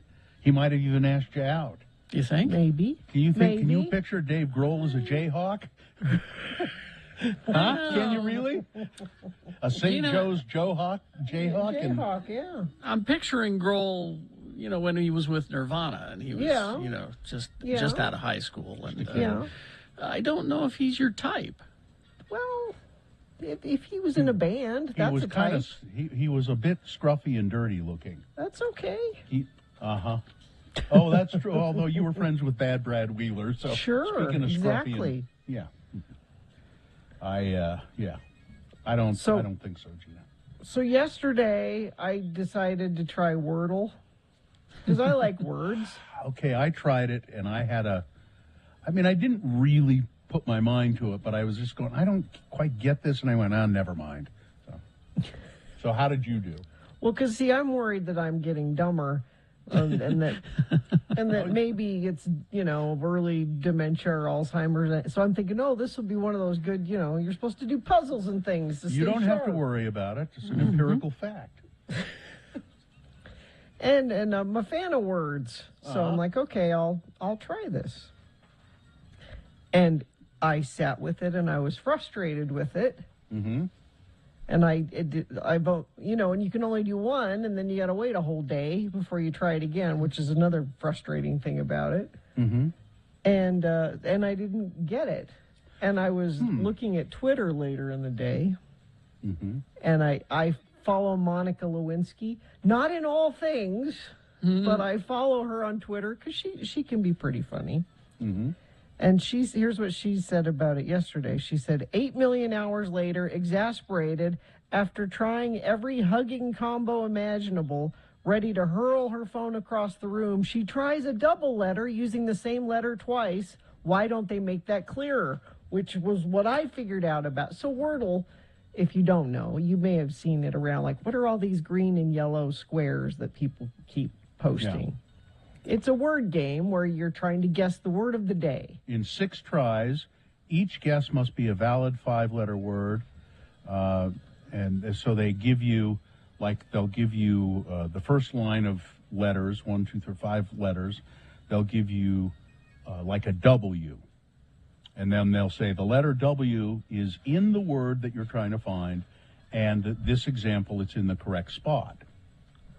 So if it's in the correct spot, it'll be green. If the letter is in the word but in the wrong spot, it'll be yellow. Mm-hmm. And if the letter isn't in the word, it's gray.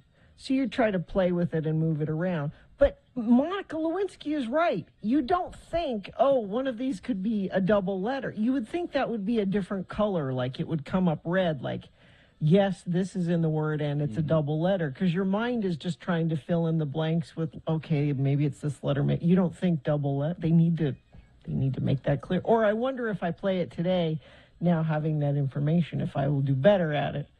But I think I might have been sucked into this and will be a Wordle person now. Yeah, well, I'm going to try it again because. And is everybody working on the same word every day? I don't know. Probably, yeah. I thought I haven't looked that closely into it, but that's what I thought it was. Well, unless they form teams. Because with Monica's tweet, and she's right, because the word I was working on yesterday, the word that they were going for was Abbey, Abbey. Okay. Mm-hmm. So that sounds like she was working on the same word, but with this new knowledge, I am confident I will do better today with Wordle. Well, let us know Monday, will you? Let us know Monday how it went. I'm not going to post my answers because everybody's doing that now. Oh, look, I got it in 2 tries. I got it in 3 tries. I'm not going to do that. Unless I get it like in 1 try, then I'll post it. But. Somebody says that there's quite a few different versions of these word games that you can play with no limit as opposed to 6 guesses. Mm-hmm. See, to me, 6 guesses is fine. If I don't get it in 6, I'm walking away. You know, I'm just going to throw my hands up in frustration and walk away. But there's one called Wordmaster, apparently, that's unlimited tries. No, I think there should be a limit. I think you should. Sure. I think there should be a limit. Well, I'm going to try. I don't agree with Monica about most things, but then this I agree with her. So where do you Where do you find this so that it'll post a new one for you every day? I think when you I have go to to download. Wordle.com, You have to download the app, don't you? Yeah. Oh, Yeah, see? you're doing it on Yeah. your phone. Okay. Yeah. Okay. Download the app. All right. That's Yeah. what I'll do. Try it. Okay. All right. And it's 5-letter words. Yeah. It's always a 5-letter word. Well- you get 6 tries to get a 5-letter word. Well, unfortunately, Randlife is a 6-letter word, and it won't let you enter. And you Wordle. go even beyond that. Ranlife.com/X96. Yes. It is Ranlife's 20th anniversary and part of their celebration and their long relationship with Radio from Hell and X96. They're giving our listeners a gift, the Ranlife Customer for Life discount, which is normally only given to returning clients. So if you go to ranlife.com/X96, just fill out a form there. And then if you decide, and the form does not obligate you to a mortgage or a refinance or anything like that. It's just basic information. But if you decide then to go with Ranlife for a refinance, which I have done, they will give you the Customer for Life discount, and that gives you great discounts, money that you can put toward closing costs or that all of that side, or down payments and that, interest rates, all of that. So go to ranlife.com/X96.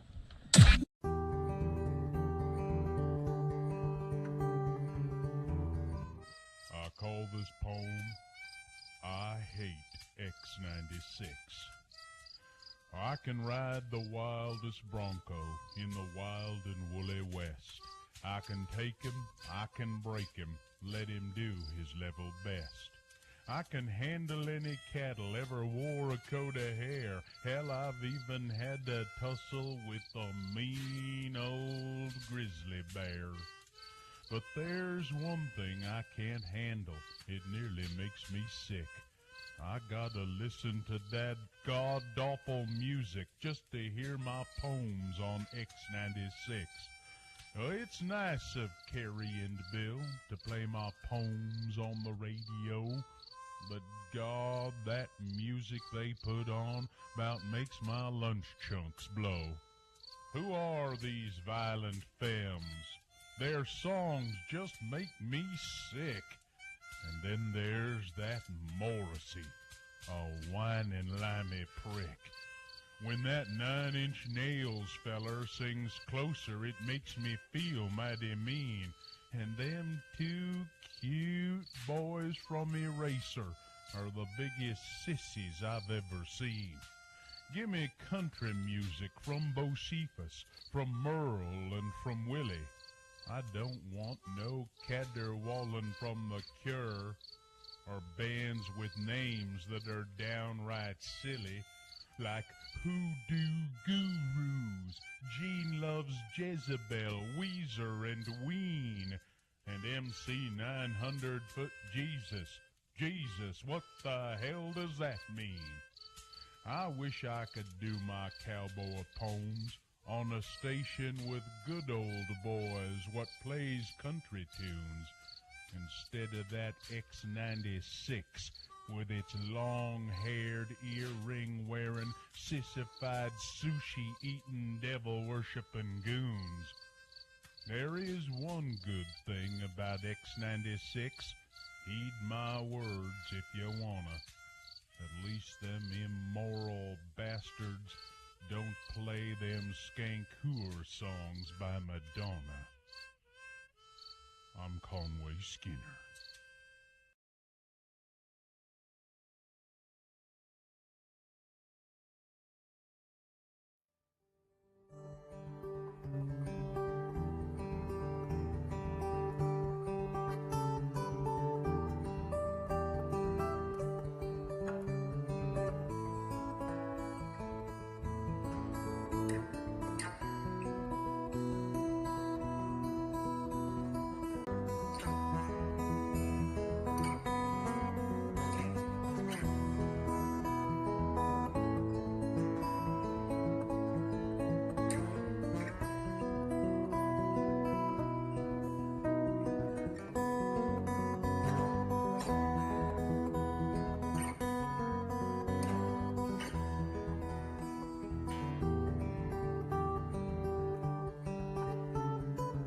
Okay, it is 9:19 right now, and we do have Boner Fight coming up here in about 7 or so minutes. So before that, a reasonable amount of news brought to you by... X96 welcomes the Utah International Auto Expo at the Mountain America Expo Center, January 14th through the 17th. Listen all week for your chance to win a family 4-pack of tickets from X96.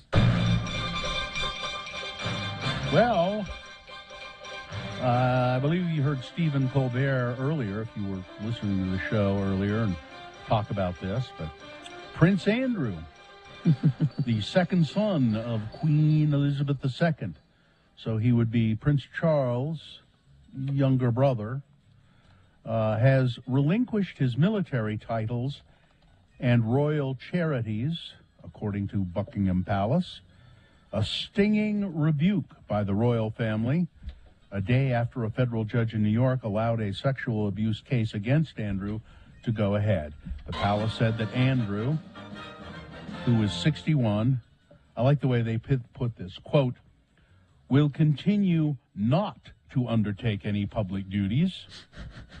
Will continue. So he not. hasn't been, Yes, and he's going to that's keep right. not.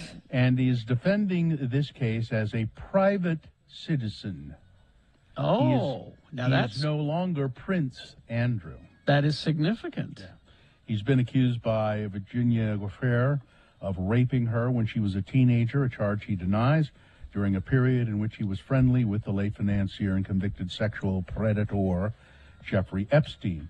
Andrew had already been largely banished from public life, but he continued to hold a series of honorary military titles, which, you know, that's what you do when you're a British royal. You get honorary military titles. You don't have any power to go out and command armies. You're just, you know, honorary.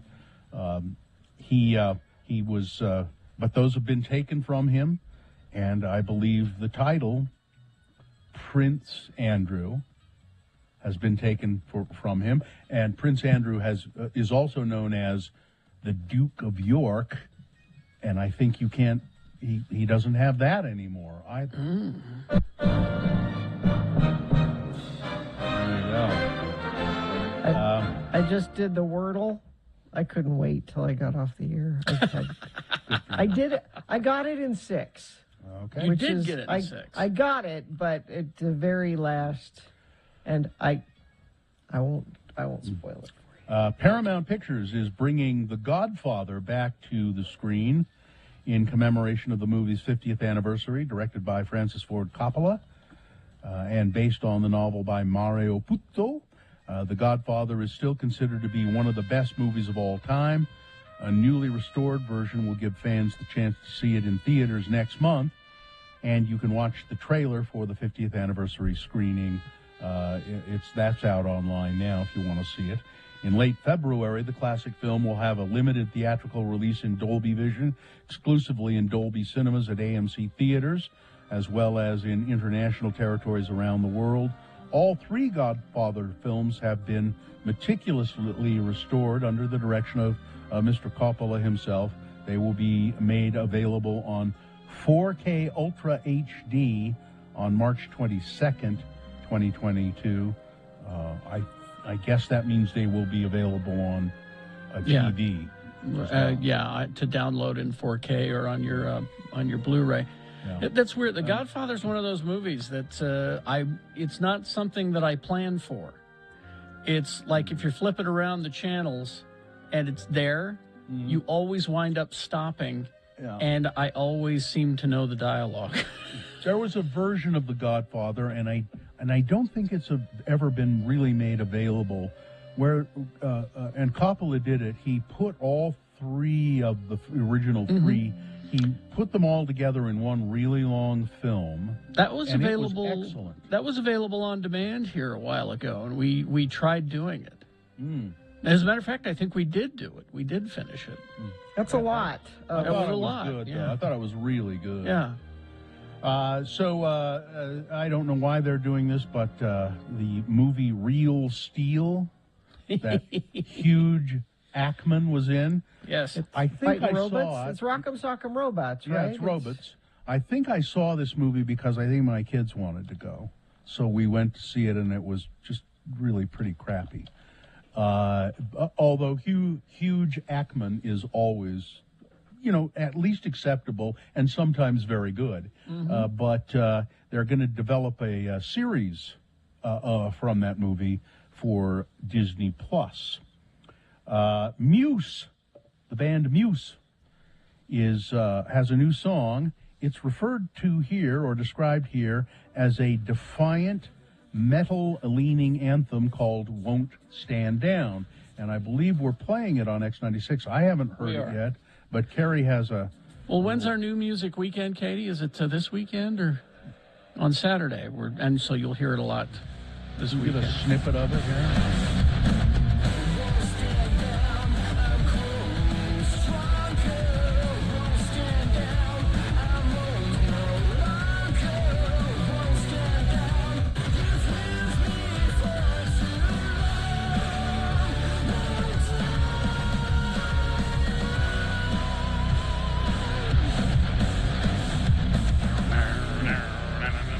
Got that grind, doesn't it?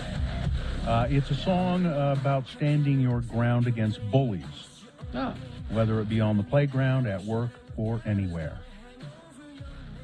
And you can, that voice is, even with that heavy metal grunge sound, that heavy metal grind, it's you can still, that's the Muse guy. He's got that Matt? voice. It's Matt. Yeah, Matt Bellamy. Rebecca Frost had a fine tweet about it. She said, why is it that every Muse song sounds the same? I don't know and I don't care. Will I be the first to line up and buy this record? Absolutely, I will. I like Muse. I like what I like.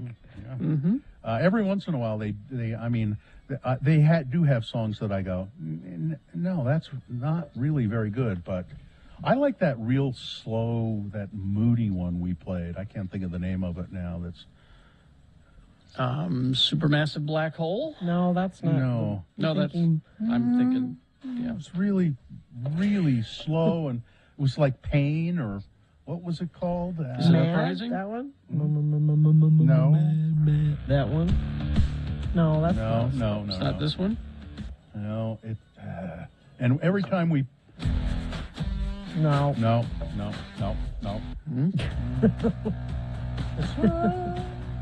Oh, maybe it's this one. Is it this one? No. No? Okay. Come on. You're terrible at this game. I know that. I try to help you, but I don't know what you're talking about. Not that one? No, I don't. Well, I'm done.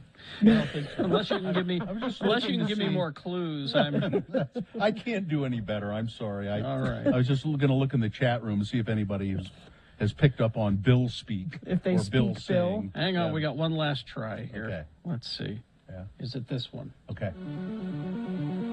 No. No? Okay, how about this one? No. Hang oh, on. maybe.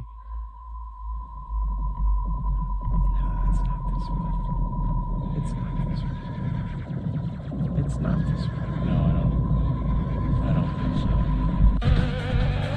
Not this one? No.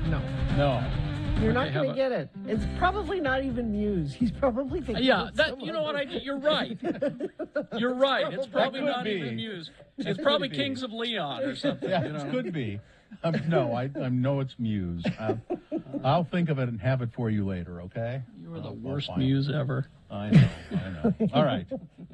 Is that it? Are we done? We certainly can be. I mean, I got more stuff, but we probably ought to end. We're good. We're good. It's Boner Fight, the final round. Okay, here we go. This is the winner from round 1 going up against the winner from round 2. They're both pretty good candidates. Number 1, he has suffered enough. This is the judge who found a 18-year-old kid guilty of raping an unconscious 16-year-old girl at a party, and he found him guilty, and that should have had at least a 4-year prison sentence. But when it came to the sentencing phase of this kid's trial, the judge who found him guilty said, He's been in jail for 5 months. That's punishment enough. Case dismissed. You're free to go. Wrong. That's going up against number 2. I got this dry mist that'll kill the coronavirus. Herschel Walker promoting a non-existent dry mist that could kill any COVID on your body, I swear. That's boner candidate number 2. There you go. You've got to decide between these two candidates which one is the worst, which one deserves to be boner of the day for today. 1 or 2, remember your candidate number, the one that you think should win. Put that single digit in the message of a text. Text that to 33986. Or you can call the producer's booth in Salt Lake. They'll take your voice vote at 877-602-9696. Or you can go online, x96.com, look for the box that says Boner Fight, January 14, 2022, and vote there. You probably won't see that box right away because we just put the box up on the website, so refresh your internet browser and it should appear. You can click and vote. There you go. It's Boner of the Day. We have until the end of these messages to do it. Go.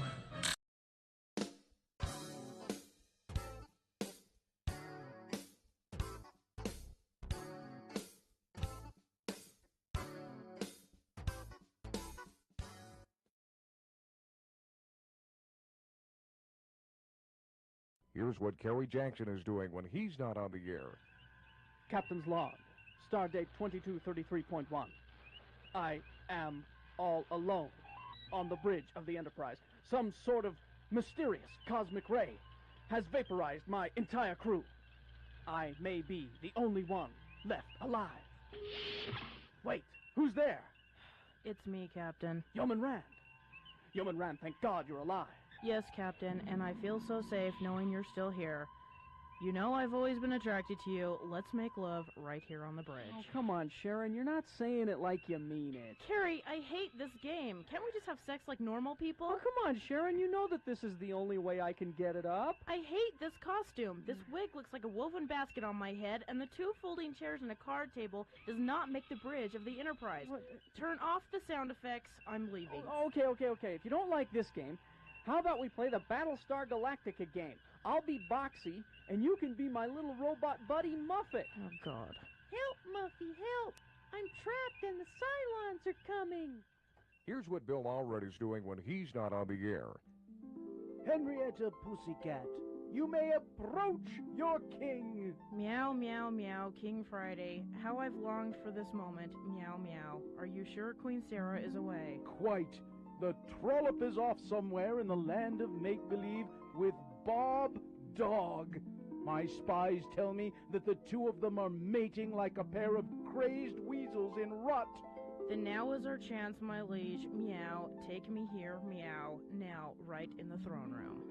Come on, Sharon, you're not getting into this at all. Well, Bill, you look pretty stupid in that bathrobe, fake beard, and Burger King crown, and wearing those white socks on your hands to make them look like puppets is just not working. Can't we just do it in the normal way? Oh, come on, Sharon, you know I can't get it up the normal way. Okay. If you can't do this, how's about the Sesame Street game? Now, I'm going to be Bert, and you can be Ernie. Ernie, bend over and pick up that bar of soap I dropped this morning, would you?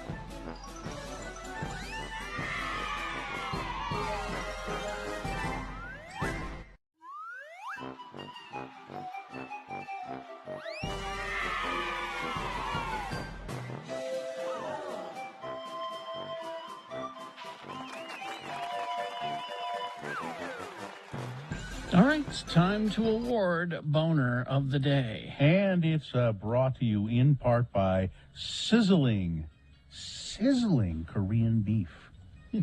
And Young Automotive Group is proud to announce the opening of the Young Used Center, formerly Avis Car Sales in Ogden, with competitive prices on all pre-owned inventory. You won't find a better deal in Ogden. The Young Used Center. Think young, drive young. Well.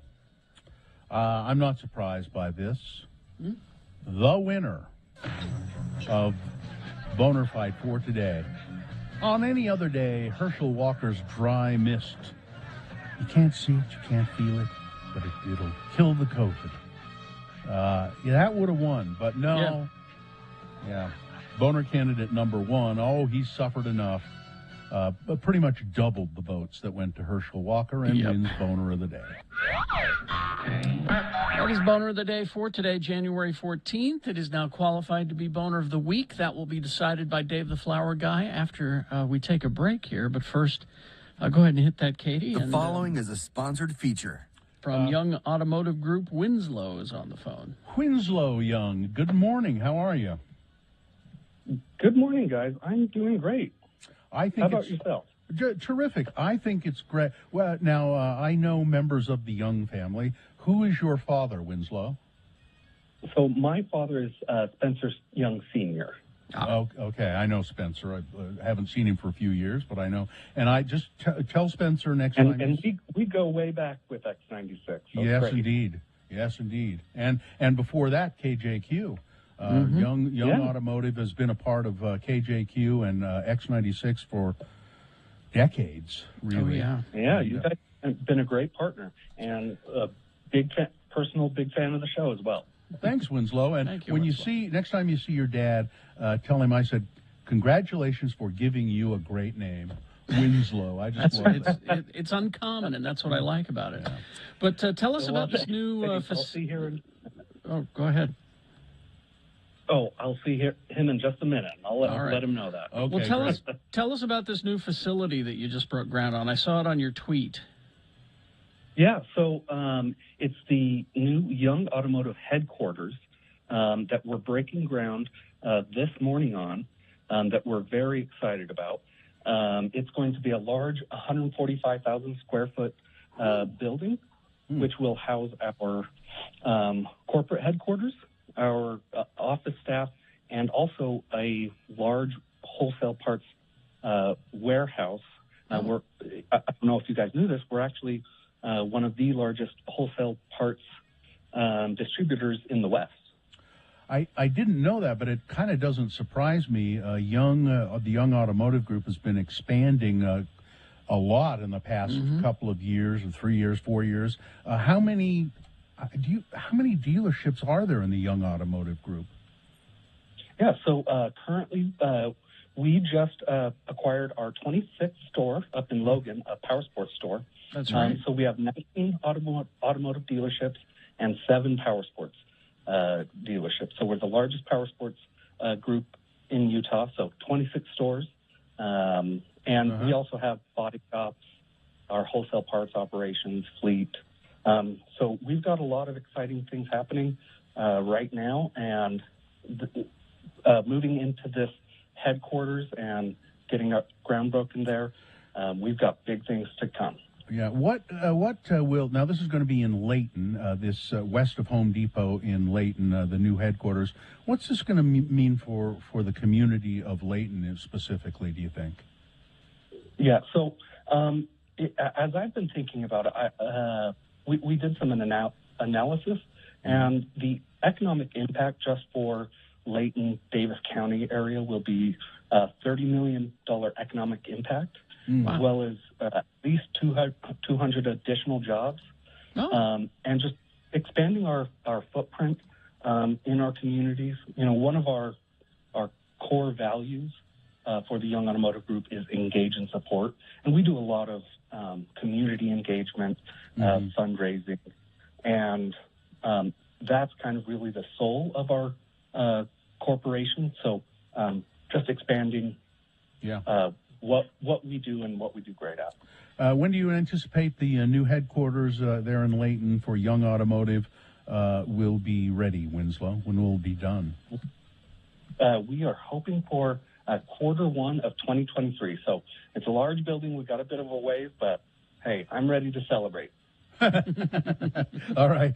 Well, enjoy the groundbreaking ceremony this morning. It's happening at 10 o'clock in Layton, just west of the Home Depot in Layton, right there by Young Chevrolet.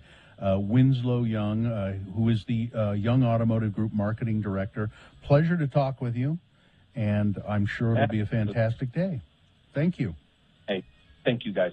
Winslow, make sure that the ground is tilled a little bit so that you're not digging into a frozen ground and you get Oh, embarrassed. yeah, that's hard. Because you want to have a full shovel full of dirt when you go up. I'll run out. Go and do that. Have you got those golden shovels? Have you got those?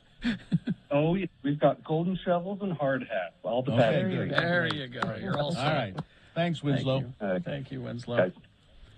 You gotta, when you do groundbreaking, man, you got to have the golden shovels. Listen, I've buried enough dead animals in my life to know that this is the time of year that you don't. I told the story about when my parents took in Copper, the horse that was dying, and it was in the fall. And Daddy Gary got the tractor out, and Mary Claire said, "What are you doing?" And he said, "I'm digging a hole in case Copper dies in the winter.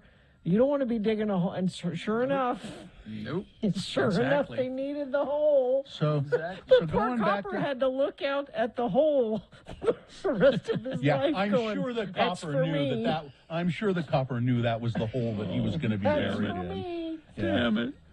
So just to go back to groundbreaking for a second. Yes. So there's groundbreaking, sir. Oh, I guess you have the ribbon cutting once it's built. Once it's built. That's that's to let everybody in. That's the gate to get in. And then you have to have not the golden shovel, but the ridiculously large fake scissors. Yes. To cut the ribbon with. Yeah. And don't buy those. Rent those. You could, because you. Yeah. How many ribbon cuttings are you going to have? You rent those. You don't buy those. Maybe we should.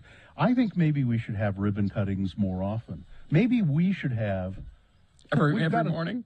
We've got a 30th anniversary coming up. We should have a ribbon cutting ceremony for that. Well, usually it's for something new, though.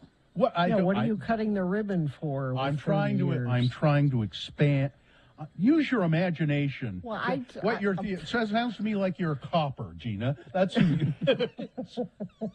you wouldn't recognize the hole either.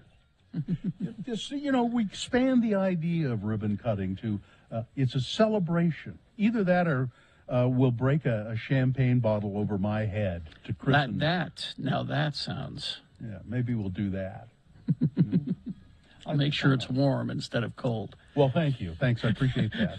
I mean, the pressure of the hit will be the same, but the shock of the cold champagne won't affect you quite. Yeah, no, I appreciate that. I've proved that I can take a champagne bottle to the head. Mm-hmm. That's a story I'll tell you some other time. All right, well, let's take a break, and after this, we'll have your boner of the week, and we'll crawl towards the exits after these X96. Local.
Stephen Colbert referring to that the guy who's the head of the Oath Keepers as a pirate.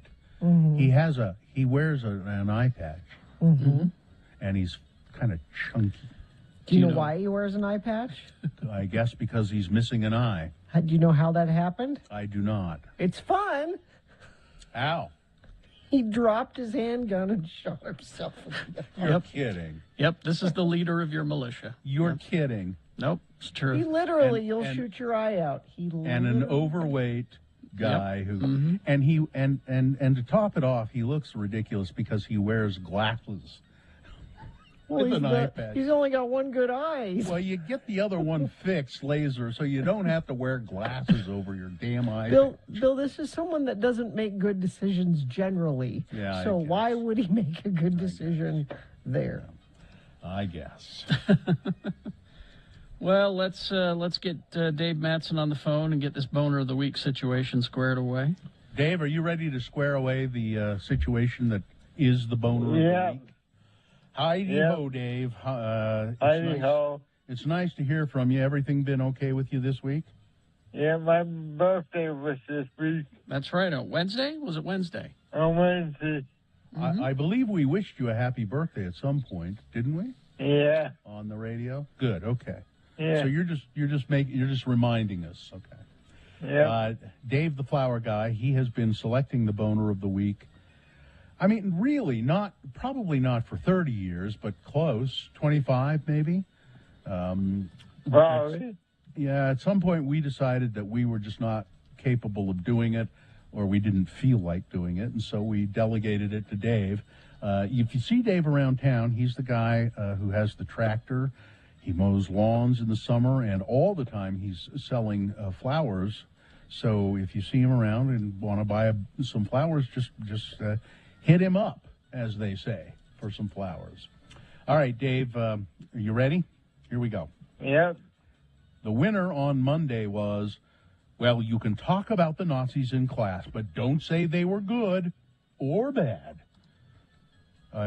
Indiana Senator Scott Baldwin saying, it's okay to teach about Nazis, but we must remain neutral about it.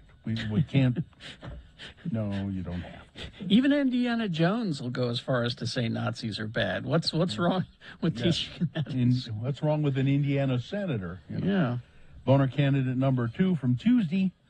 Donald Trump screws over a small public school.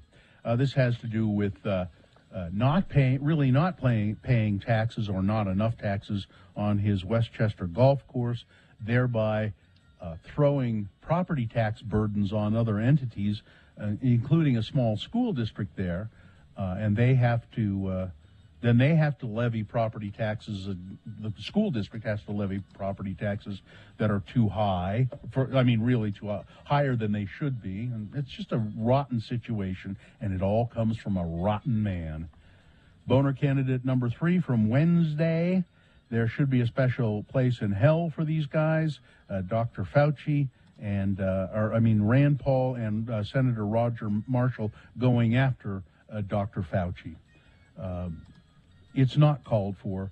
The things they say are not true, and there is a special place in hell for those two people. Boner candidate number 4 from yesterday, a burnt hot dog covered in tanning oil. That's Hulk Hogan, implying that Betty White, Sidney Poitier, and Bob Saget died because they got the booster shot. Idiot. And Boner candidate number 5 from today, oh, he's suffered enough. Dave, which one is the worst? Which one is boner of the week? Number 4. A burnt hot dog covered in tanning oil. Hulk Hogan. You watch the wrestling ever, Dave? Do you watch wrestles? No. No? Okay, well, don't start. Dave, thank you. You're welcome. We'll talk to you next week. Stay safe, all right? Yeah. Yeah, I am. Okay, bye-bye. Okay. Let's see. Many of us with only one eye wear glasses to protect the remaining eye, please. Yeah, the glasses actually. Actually, I heard about that from our friend Dr. Mike. He said, if you've lost, because I've got a bad eye. It's good to wear glasses because it protects it from, Well, if you only got one good one, you want to keep something in front of it to protect but most people I have seen that only have one eye and they wear glasses, they just blot out in some way, shape, or form, they blot out the lens on the glasses. This guy wears an eye patch and then puts glasses over it. Yeah. Which is kind of ridiculous, I think. One eye, one eye, one eye. Nice depth perception, one eye. Maybe that Muse song is Dig Down? Jeez. You're still...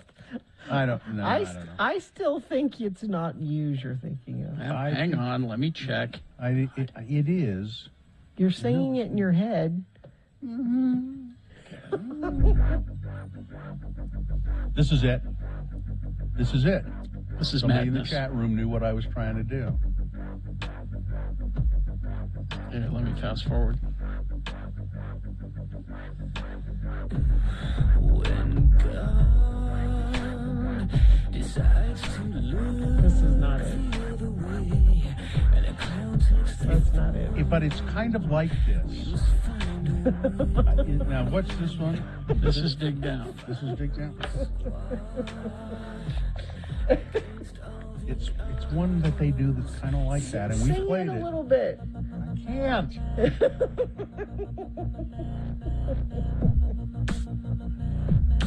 So fast forward to this is madness, right? Mm-hmm. Fast forward to that. I think you should fast forward Starlight, because I think what Bill is thinking of is Hold Me in Your Arms, that part. Maybe. Yeah, it's not this.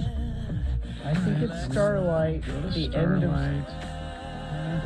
But you have to fast forward into it. Not this part. Not this part. Here we go. How far in?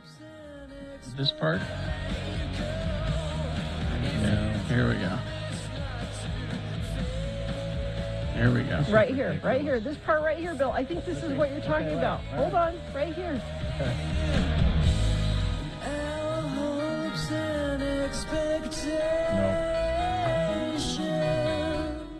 No. Wait till he says, "Hold me in your arms." That part. Hold on.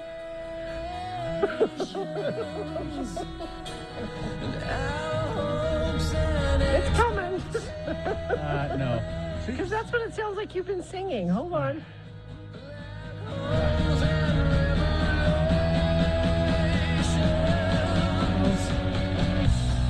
It's coming. I No. The whole song is like that. It's like this. Right here, slow- right here, right here. No.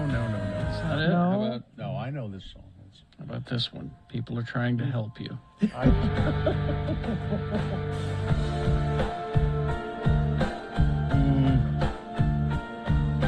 It's going to turn out that the song I'm thinking of isn't Muse at all. That's what I'm betting, is it is not yeah. Muse. Maybe it'll come to me. All right. Well, let's see. Hang on. Listen, I'll try and find it this weekend. If I have to listen to the whole damn Muse catalog, I'll do it. How about this one?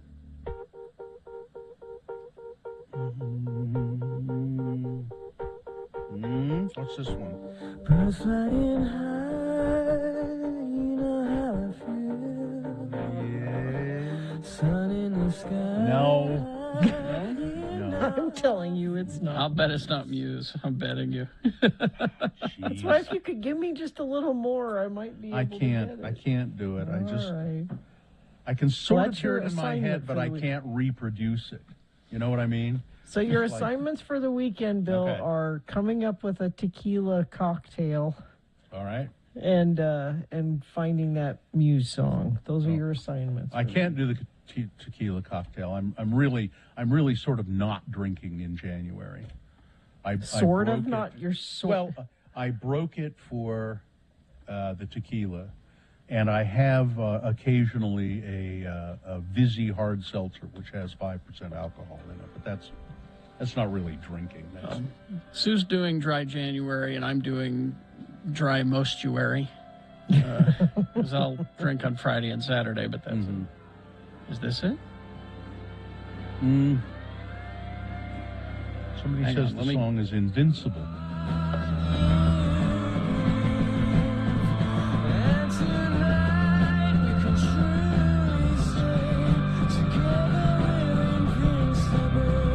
Yeah.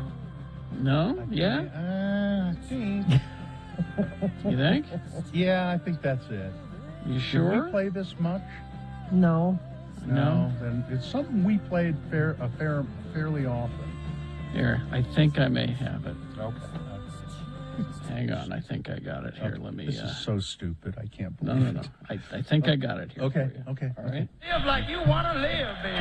Yeah. Ain't no go. I knew that's what you were. Yeah, freedom.